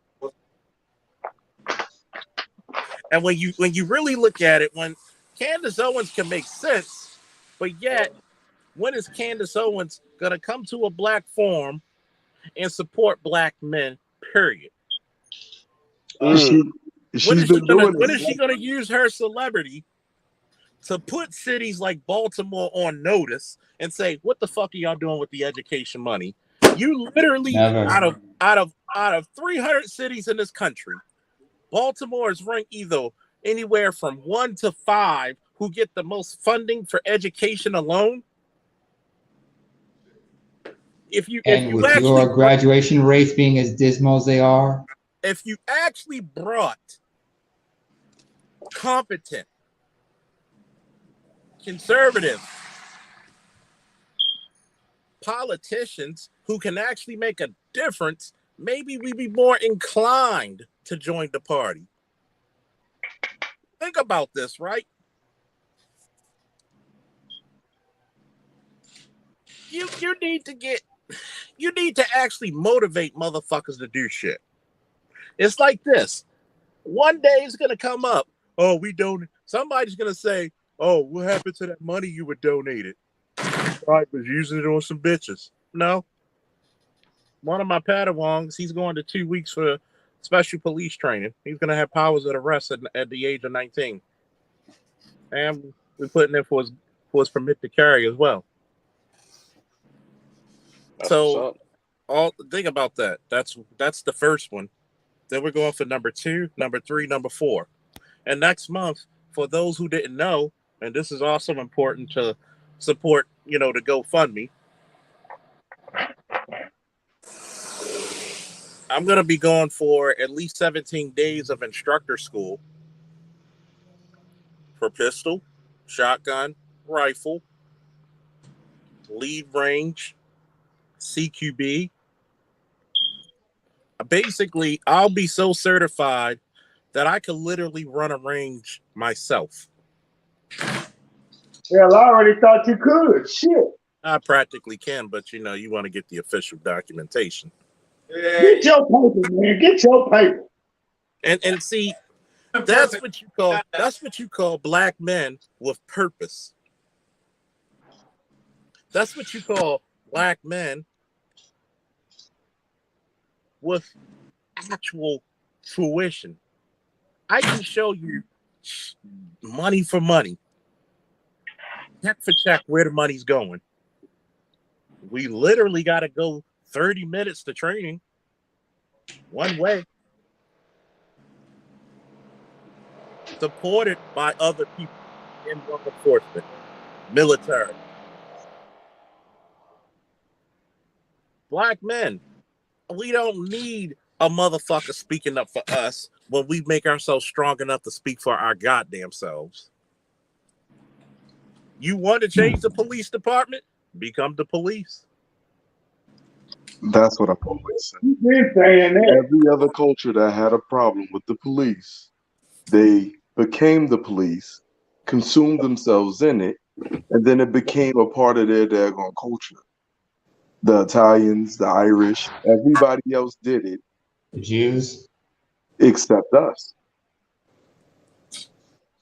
But here's you know what, Lightberry? Excuse me, Charles. Hold on. Hold on. If I may. Hold on. But here's the issue with that one. It's a two-pronged issue. Black people don't groom leaders; they pray for leaders. Number 2, we do not put our boys in positions to challenge other men in their environment. You put a fucking rifle in my hand, a 45 on my hip, and a knife on my chest. I get shit done, even in a swamp. Ask me how I know. Because I was tested. What test, what crucible, what hero's journey do we even put our boys in? Think about it. I mean, how can you put them through that, though, if there's no way for them to do it. All the ways that were actually there at one point keeps getting consumed. Like you used to have the boys and the girls. I mean, well, not the boys and girls, but the you used to have Boy, certain things, and then all of a sudden it was like, well, what about the girls? And then that disappeared. And You then know it what was, happens? You know but what then what about happens the every girls? time? Then that disappeared. You know what happens every time I tell people what about the girls? You know what black men? You know what black men are really scared to say? Fuck them. What about them? What about them? But that's what happened though. Like I remember how many programs as a young man that I was in that all of a sudden they got consumed by, or like it was some, like all of a sudden a problem came. It was the mothers that came around. You know, everybody's mother was bringing them there, but it was certain situations, certain elements that just totally destroyed the situation. Police anchor cam. Uh, well, this I'm gonna tell you, this is the problem that really happened that I saw in a lot of programs with us. Every time there was a program for boys, in the beginning it was fine because it was looked at, oh, good, these men are mentoring this, that, and the other. But then what I've noticed as everybody has, as we became supposedly more woke and more bitchified, as I say, it was problems where you'd be like, boy, don't you stop crying, don't cry for mommy, do them push-ups, buddy. Do them, no, man, do them push-ups, buddy. Don't you be talking to my little boy like that. And he got, and it's an excuse. And then what happened? They became so loud, and then it was like if they couldn't get you out that way, they'll find an excuse to get you out.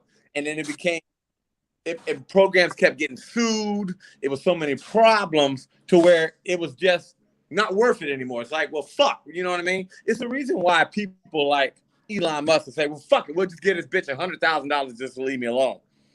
Because they realize even if you didn't do shit, the thing is like this: you made them feel bad, like the other.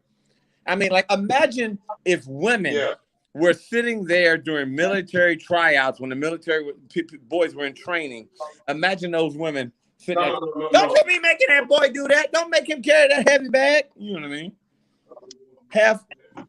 I I've been in a situation where the whole aspect of actually going camping was to teach certain aspects, weapon handling, making a Dakota stove, and like I put the whole thing in paperwork. I made it apparently clear what we were going to be doing with these kids. This lady had the most effeminate boy that you could ever witness, right? And I the got. main thing that she said was, "I will never let men like you ever be around my son." Mm-hmm. But the man that she had around her son was the weakest minded man that you could ever have around a boy. Only thing he was there for was because she felt comfortable. No, actually, you know what he was there for. He was laying the pipe. That was it. Well, no, I think I had got you worse. I was dating a girl, and I took him to football practice one time because she finally got him in a contact sport. I told her because I told her I said, you need to get this boy around men because he's too weak. I said, what's so bad? He can never go to a public school. Otherwise, I ain't gonna lie, he's gonna be snapped and he's gonna either kill everybody or they're gonna kill him or he's gonna kill himself. Nothing good gonna come out of it. So I remember I went to first day, she couldn't make it to practice. I took the boy to practice. So I'm sitting up in the stands while they're doing practice. And I hear the women talking about, oh God, what kind of antics we gonna have today. You know what I mean? I'm sitting there like, so I'm like, you wonder who they're talking about. And so you can tell, I bet you they're talking about this dude. So you know how they put the helmets on and stuff. Oh my gosh, Mr. Andre, I really need to go home because this helmet is heavy. I just looked like I was like, what? And I mean, like everybody in the stands just started laughing. The other people were like, "What the fuck is wrong?" Now the kids on the seat like, "I can't stand this punk ass bitch." They was talking shit to him, and then it was like it got too bad to where the coaches said, "All right, relax, I want to relax." And it was just like they'd run routes and stuff where the dude run by you and you got to tackle him. I mean, the dude walked up to him and he grabbed him kind of like on Waterboy how he did when he tried to tackle that dude. He did it like that to him. And I'm just like, well, he's like, I'm not a violent person. I'm like, dude, it's football. I was just like, oh, I never thought that there could be a man that soft until I met that little kid. But see, unfortunately, the women do that. And I've seen so many women when I date women who have kids, especially the male sons, they baby the fuck out of them, and then you wonder why ain't no men. I'm like, look what y'all creating. Dre, excuse me, Dre. Creating. You're a judge. Yeah. Did anybody think about maybe putting this kid through jujitsu class so he can man. learn how to fight off his back? Oh no, he this boy right here, I ain't gonna lie. Yeah, that's good for young men to learn He's got to martial be arts. now. I got Yeah, just fighting off his back, especially. no. Wait. Why are you emphasizing off his back?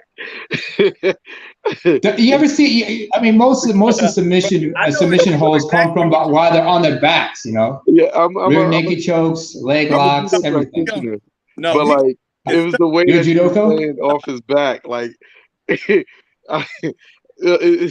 never mind. It's the way Is that no? That's just you, Lightbearer. That was just you. That was just you. But yeah, I guess you got a point there.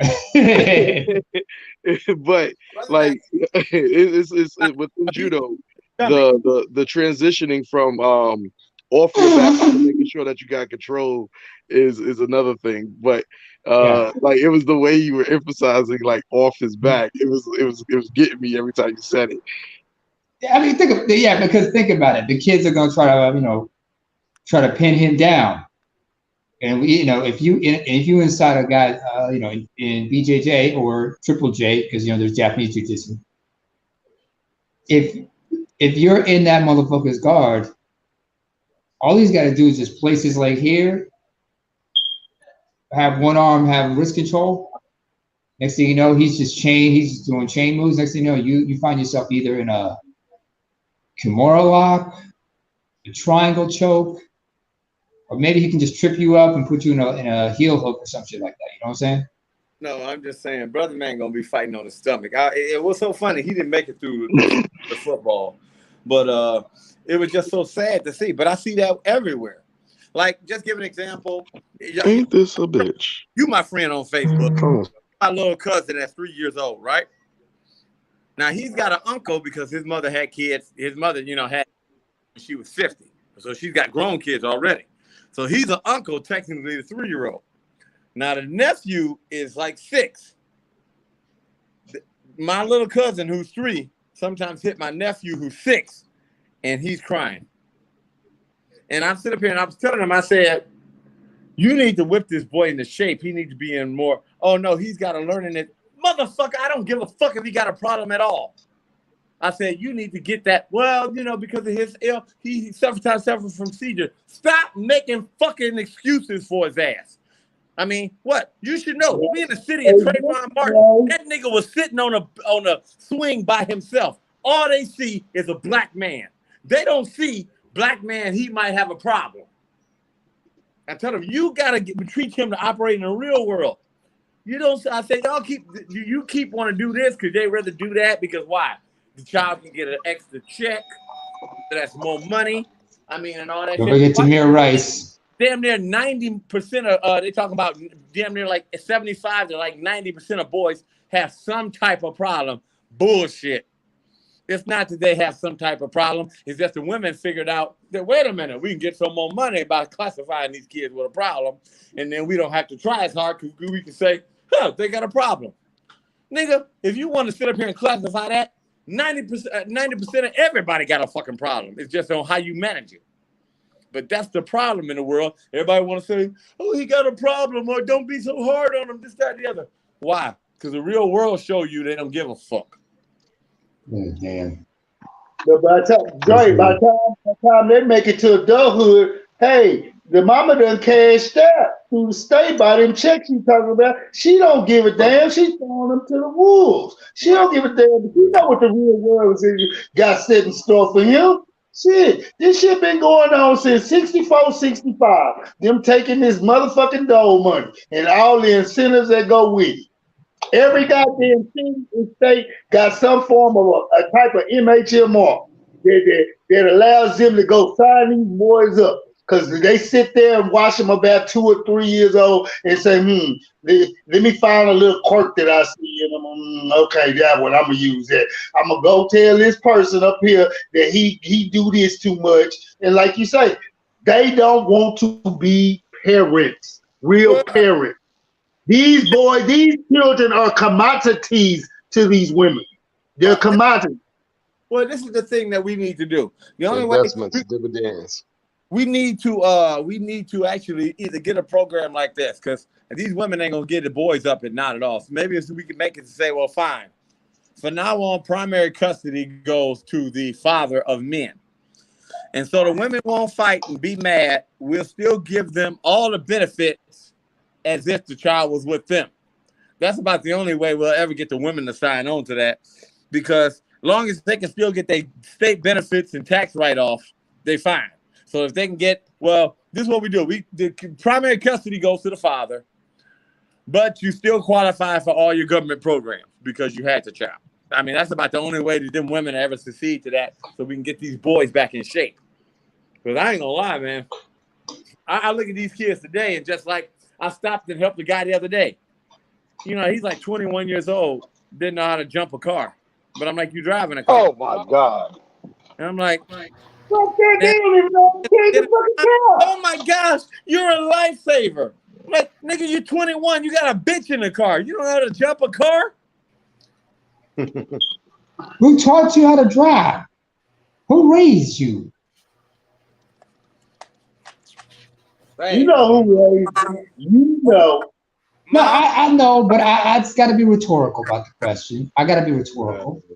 And I'm being rhetorical and facetious right back with you. In hopes of I have shaming to you. say this I real want quick. to shame you. Rashida, would you like to come up and find out who he was talking about?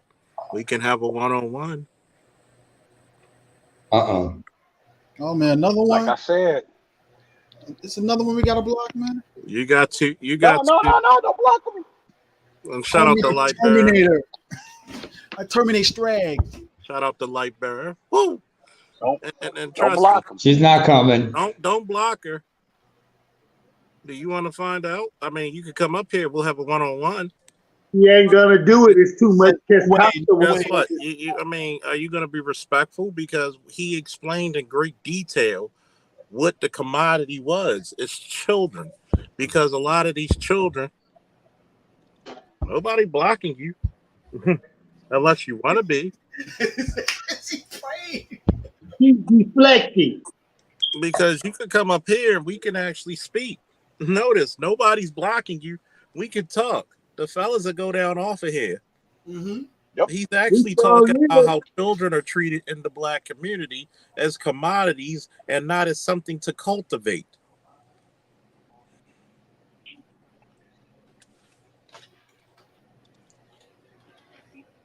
See, it's crazy because everybody wants to play this passive aggressive shit, but when you come at them, it's an amazing. Then it'd just be me and you if you would like to explain it.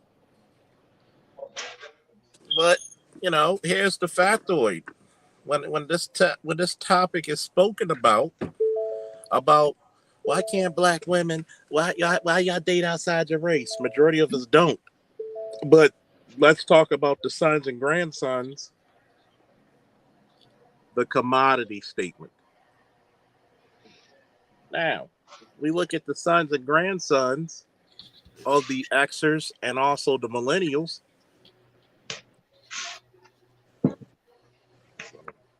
Think about this. Are they being race loyal? What are you telling your sons and grandsons? I would really like to know the answer to that question for the simple fact they doing all this crime. Why all these young boys now they not dating our daughters and this and that. Y'all know the answer. We want the answer. Give it up. What are you? As a matter of fact, you don't even have to answer. Your deeds, your actions, and the way you carry yourselves in public, in private, and in family social forums is the reason why these boys are not dating y'all. They see everything. They remember. You wanna know what's so funny though? You wanna know what's so funny though? It's like, yo, they complain about how we talk about black women and their behaviors and stuff like that, right? Okay. Then you know what?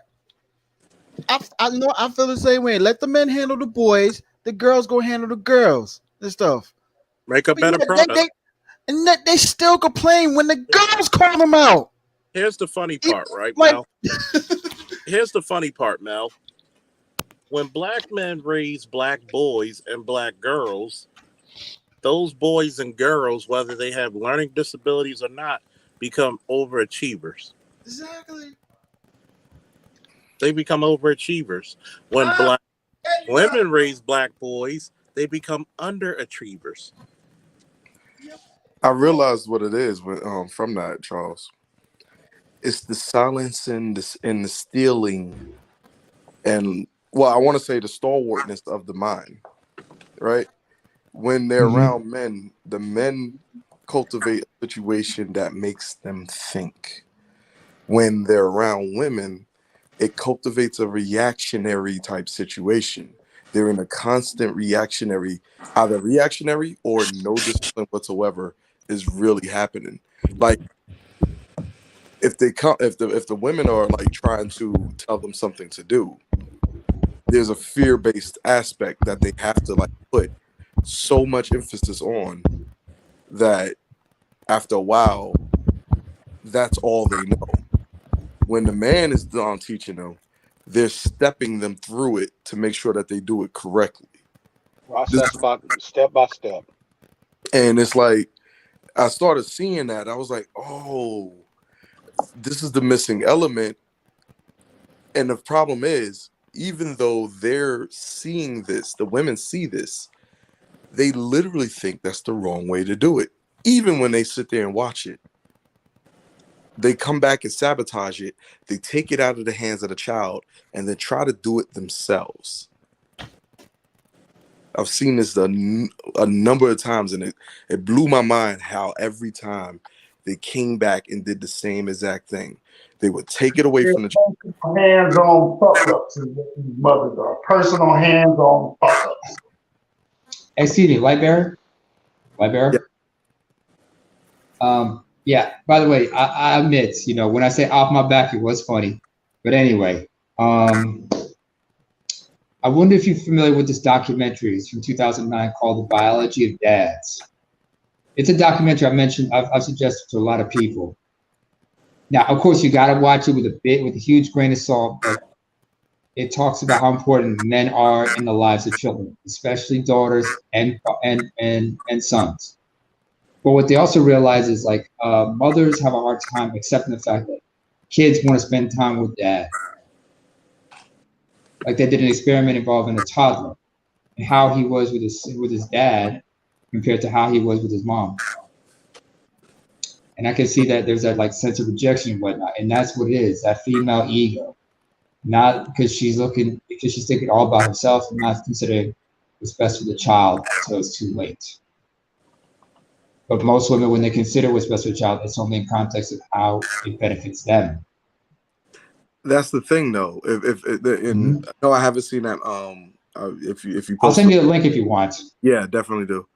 I'll put that in the back check. Hold on. Here's the funny part about that you just said, right?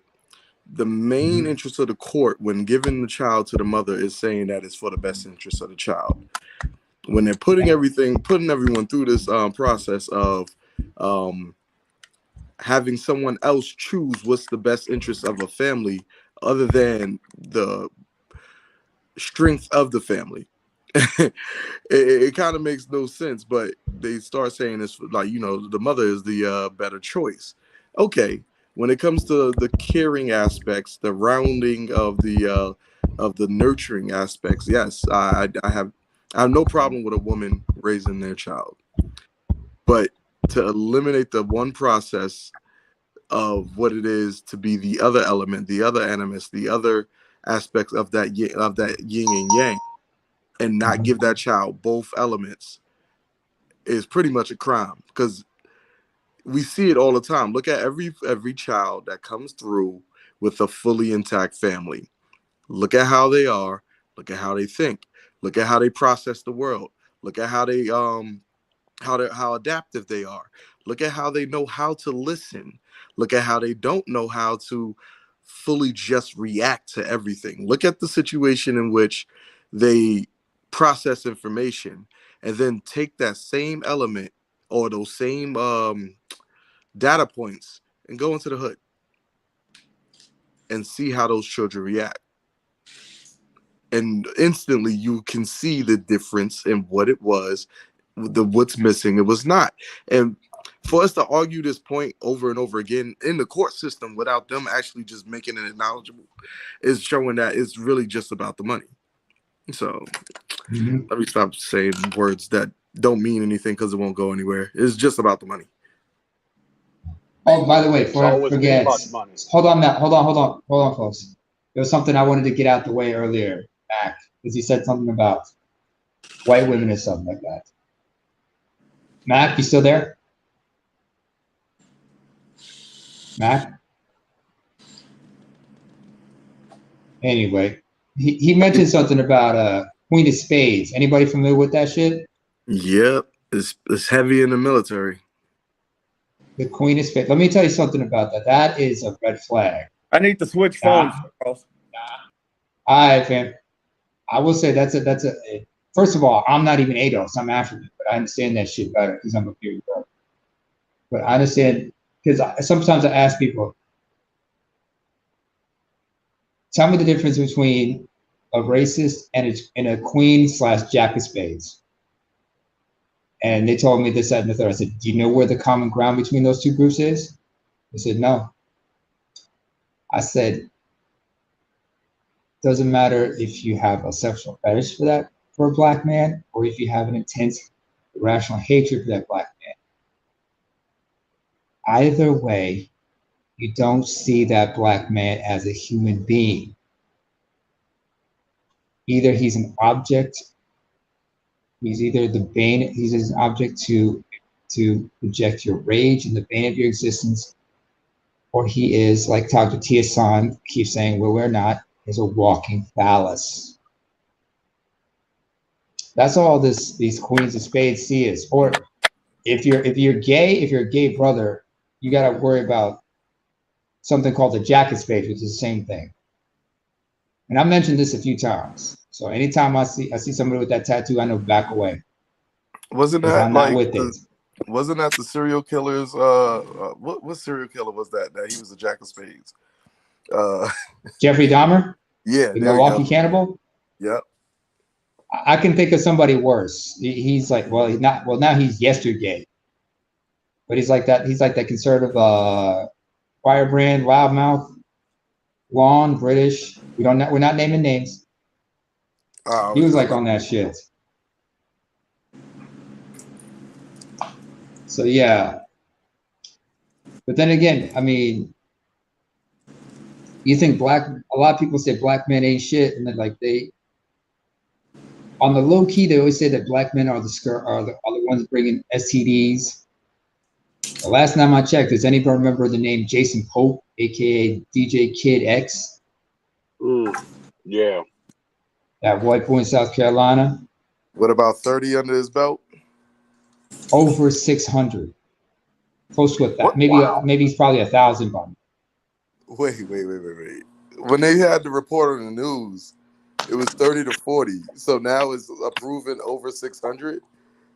He's been doing it for a while, something like that. He's been doing it for a while. When they uncovered it, he was bragging that he'd been messing with 600 on Twitter. There was 30. They named 30. They mentioned 30 that they know of, but he's claiming it through his social media like something like about 600 to 1,000, if I'm not But mistaken.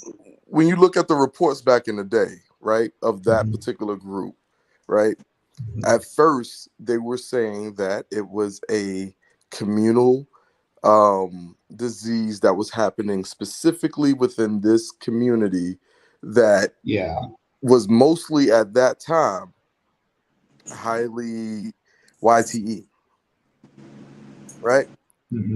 Then they slowly transitioned it to being a black experience after a number of black women were coming up with the disease because black women get checked more than men do.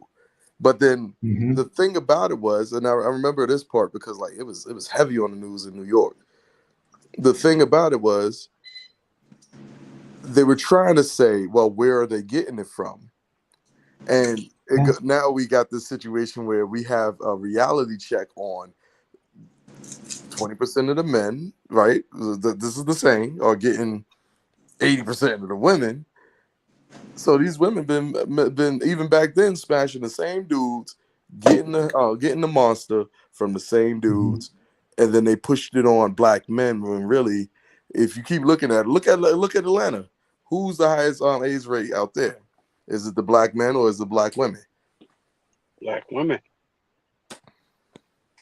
And that goes to prove what the situation is. I remember it was a group of 5 black men that they were talking about over in toward the Spelman and what's the name area, and they was pretty much they preyed on, Morehouse. yeah, and they preyed on Morehouse. Spelman girls, Uh-huh. and like the AIDS rate over there just started shooting up like crazy, and it was only 5 dudes that they was talking about. So Wow. I'm gonna tell you a wild story that happened that I learned of when I came to where I'm at. Apparently, because because like I live in Norway, I remember hearing from white kids like there is no AIDS in Norway. Like, are you sure about that? I mean, this year they right now celebrate 50 years since they decriminalized homosexuality. This Pride Month is pretty special for that. But I remember there was an up because they were telling like white women who were getting involved with black men, African men, to wear condoms for fear of HIV contraction shit. I'm like, you guys know that you guys insist on black people take blood tests, screen for HIV to get a visa to Europe, right?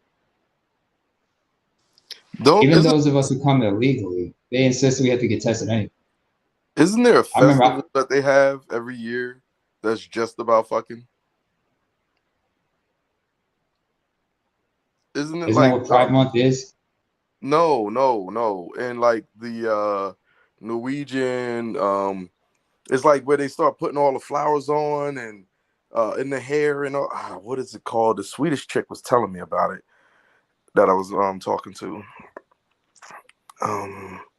Midsummer something festival. I think that's in Denmark and everything. I'm not sure if they have it up here. Okay, It's I like the thought it was. midsummer thing. Yeah, I thought it was. Yeah, you associated said a Swedish chick told you, so it must be something else. I don't remember. They do have like midsummer celebrations, but Yeah, it's like midsummer celebrations because that's when it's at the summer equinox and thing. That's when you celebrate. And they start When the sun's pairing at its off the high. groups and the people, and the whole point is like fertility in a way too. Like anybody That must that's be out from the there, ancient Norse pagan related. That must be an ancient Norse pagan thing. Right? correct me if I'm wrong. If y'all know something, correct me if I'm wrong and give us the right information. But I was told this specifically from one of these Swedish chicks that I was messing with out here. Okay. I'm gonna try to find that. So this is what I think.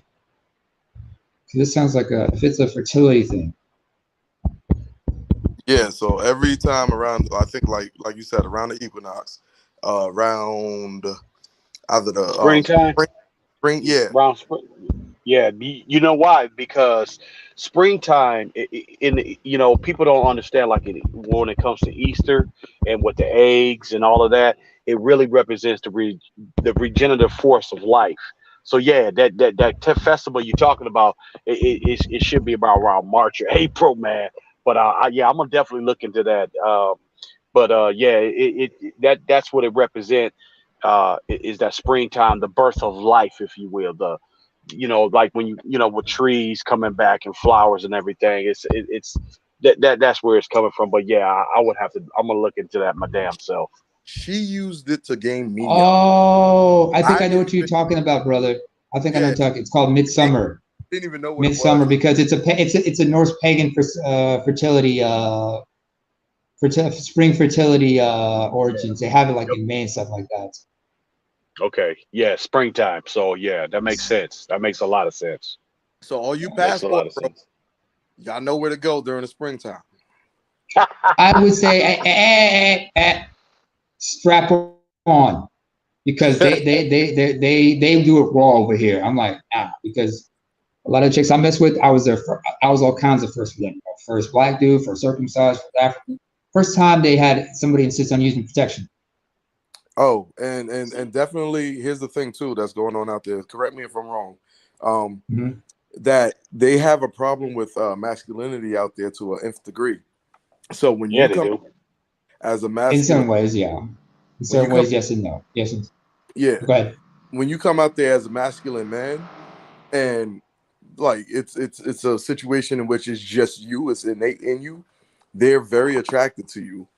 Like I literally had a group like that. The reason why I heard about this particular thing was because the girl gamed me up, like trying to holler at me with that, but pretty much telling us about that, telling me about that line pretty much. And then Mm. a bunch of the other ones that's after that, they pretty much were saying the same exact thing. They love how masculine black men are, blah blah blah blah blah. We have like we feel safe with y'all, blah blah, so on and so forth. Y'all know the lines. I know, because I've had friends who felt safe around me in case shit got ugly. I had to protect a friend from a couple situations. It's Shit. funny, but speaking about that safe, I want to tell you Uh-huh. guys a story. When I before I met my wife, my ex-wife, I should say, Congratulations. thank you. No. I'm Especially gonna on the be honest. divorce. Especially on the divorce.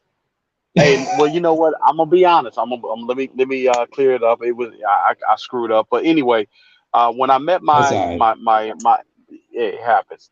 My ex-wife, I met her down in Brazil, and when I used to Ah, frequently go, yeah, when I frequently used to go to Brazil a lot. I've been to Brazil probably about 14, 15 different times. I got a goddaughter, down there, whatnot. But anyway, um, the women, and when I used to hang out in Rio, and the women used to say a lot of times, black women particularly, they would say we like black American men. And I asked one of them, so why do you, what is it about black American men you really like? They said because you guys come over here, you're cool, you're laid back, and you're not like European men who come from Britain, Italy, Spain, and you're not beating on us. And we have a lot of fun with you guys because you're not trying to beat us. And I'm noticing that, just kind of listening to what you're saying, Neymar, is that it just seems like brothers from the U.S. got a really good reputation outside of the U.S. It's just unfortunately we just have a horrible reputation with the same old tropes from what's the movie I'm thinking of? Our own Birth weather. of a Nation. Yeah, Birth of a oh Nation and yeah. all of that. Niggas ain't Yeah. shit, and we only come out here. We just sexual predators and everything. And our reputation outside of the United States is totally different. Totally, totally Yeah. different. I, I I, remember Patrice O'Neill said it best when he said, when I went overseas, I had to learn how to be American. So I couldn't understand that. But I'm gonna tell you something right now. yes. That misconception about y'all, it's even worse among Africans. I mean, I've heard it among my own people sometimes. Wow. Yeah, yeah. And I look at them like, hey, what are you talking about? My You dad, thank God he knew better because his generation, they grew up listening to Motown and everything, but they also was around others because my dad, just Charles would tell you, worked among U.S. servicemen. So I was hit. So I learned about y'all struggle since I was a little kid, as well as learning about my own history and my people's struggle. So That's good. I'm forever grateful for that, and I've I see been the parallels about that. So I've been I letting understand some people have misconceptions with that, and I remember when I went home and there was folks like, "What are people like over there?" I told them the truth. I told them the good, bad, the ugly, and the beautiful, so they could have an I've, honest view of what it is. I've been let into the cultures, right? Into multiple cultures. Uh, Senegalese, Ghanaian, and Nigerian as of recent, like heavily, because be I guess I. specific. Hmm? You got to be specific. When you Well, say nationality, you got to be which tribes here. that's the thing. Well, this is it's in LA, so in this situation, they all come Ah, together because because now their nationality is their tribe at this point, that's right? true. So now in the situation in which this culture is the blended culture of those particular state cities and then the African diaspora period, Hmm. the statements that I hear, because they all think that I guess because of the way I look, they think that I'm one of them. And so I get to hear the American tropes. And then I started realizing, wait, it's the same thing. Y'all do the same thing too. But like the thing is, y'all have community. Y'all have a very strong culture in which you are not forcing, but it's instilled. Education is instilled within the children all the way up, and the families are still structurally together. So There's a level of conformity as well. I'm sorry. There's a level of conformity because we still have Yeah. to adhere to the we have to stay on code, so to speak, or adhere to our elders and social structure and whatnot. But then y'all As you're also have saying, something to lend to each other because all of the things that y'all do help each other out. Like, if you got a doctor, you got a lawyer, you got somebody who does taxes, you got somebody who sells cars, you got somebody who does wedding wedding planning, wedding coordination. yeah, exactly. Everything is in the community. Y'all don't really have to step out, and it's very well structured. And everybody makes sure that it's to me, it's just like a Jewish and a Jewish American culture where they have everything in And sometimes they house. expand it over out of state sometimes because everybody's got family relatives all over the place. So if you gotta go somewhere, they'll let you know, yo, I got fam over there that got you. So some shit happens or whatnot. So yeah, I know what you mean. So, and that's what I started realizing.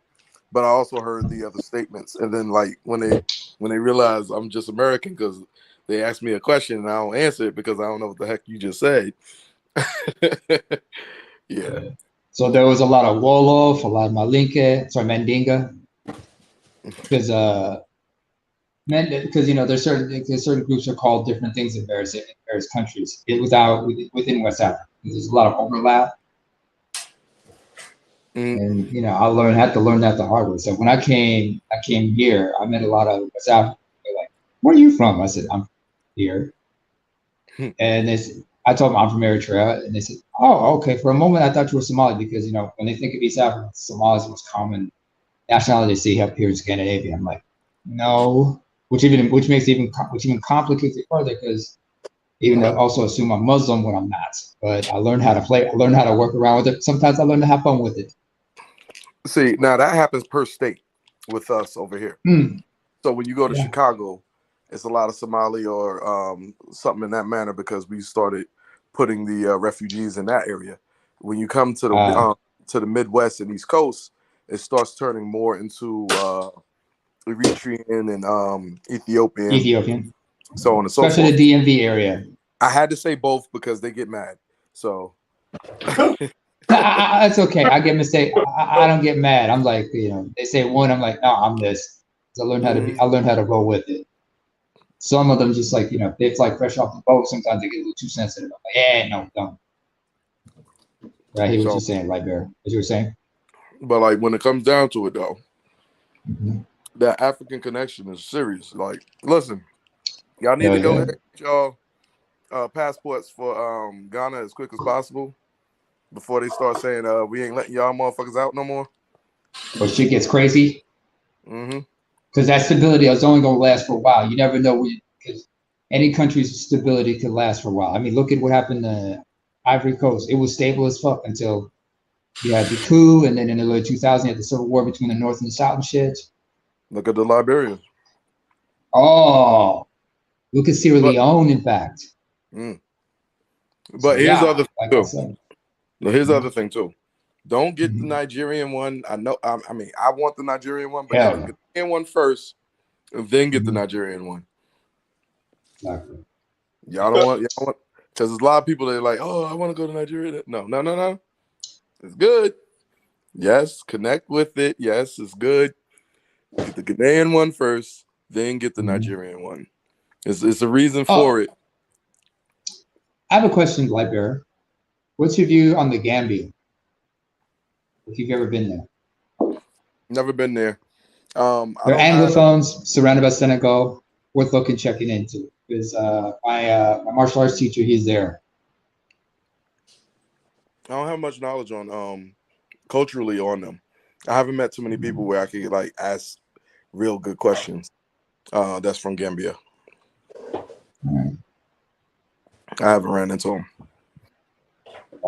You might, because they are actually ethnically, culturally related to Senegalese, because they are surrounded by Senegal on all three sides, and then the Atlantic Ocean on one end. So the Senegalese folks might give you an idea, maybe. Well, they're also a large part of this the Senegalese people that I've been running into. They're French Senegalese, so yeah, francophones. Yeah, so it's like they are Senegalese, but they do associate more with France. Possible. Okay. Oh boy. Oh man, Dre's working hard for the money. Somebody hit that Donna Summer song for his ass. You all right, Dre? Yeah. Oh shit! We forgot about Snowman. I better head to Snowman's stream right now. Matter of fact, I want everybody to go to the Snowman's channel. About to close out, so I get some rest for this training day tomorrow. Well, all right, you have a good one, Charles. Peace. I'll be in training for the next 2 weeks, and next month, let's go to instructor school, baby. But to jack off, them Baltimore people don't get it. Well, at least I could jack off and I don't finger myself like you. Oh shit. Well, I see everybody here.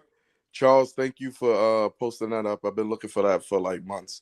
I forgot to hit you back about that. Thank you so much for it.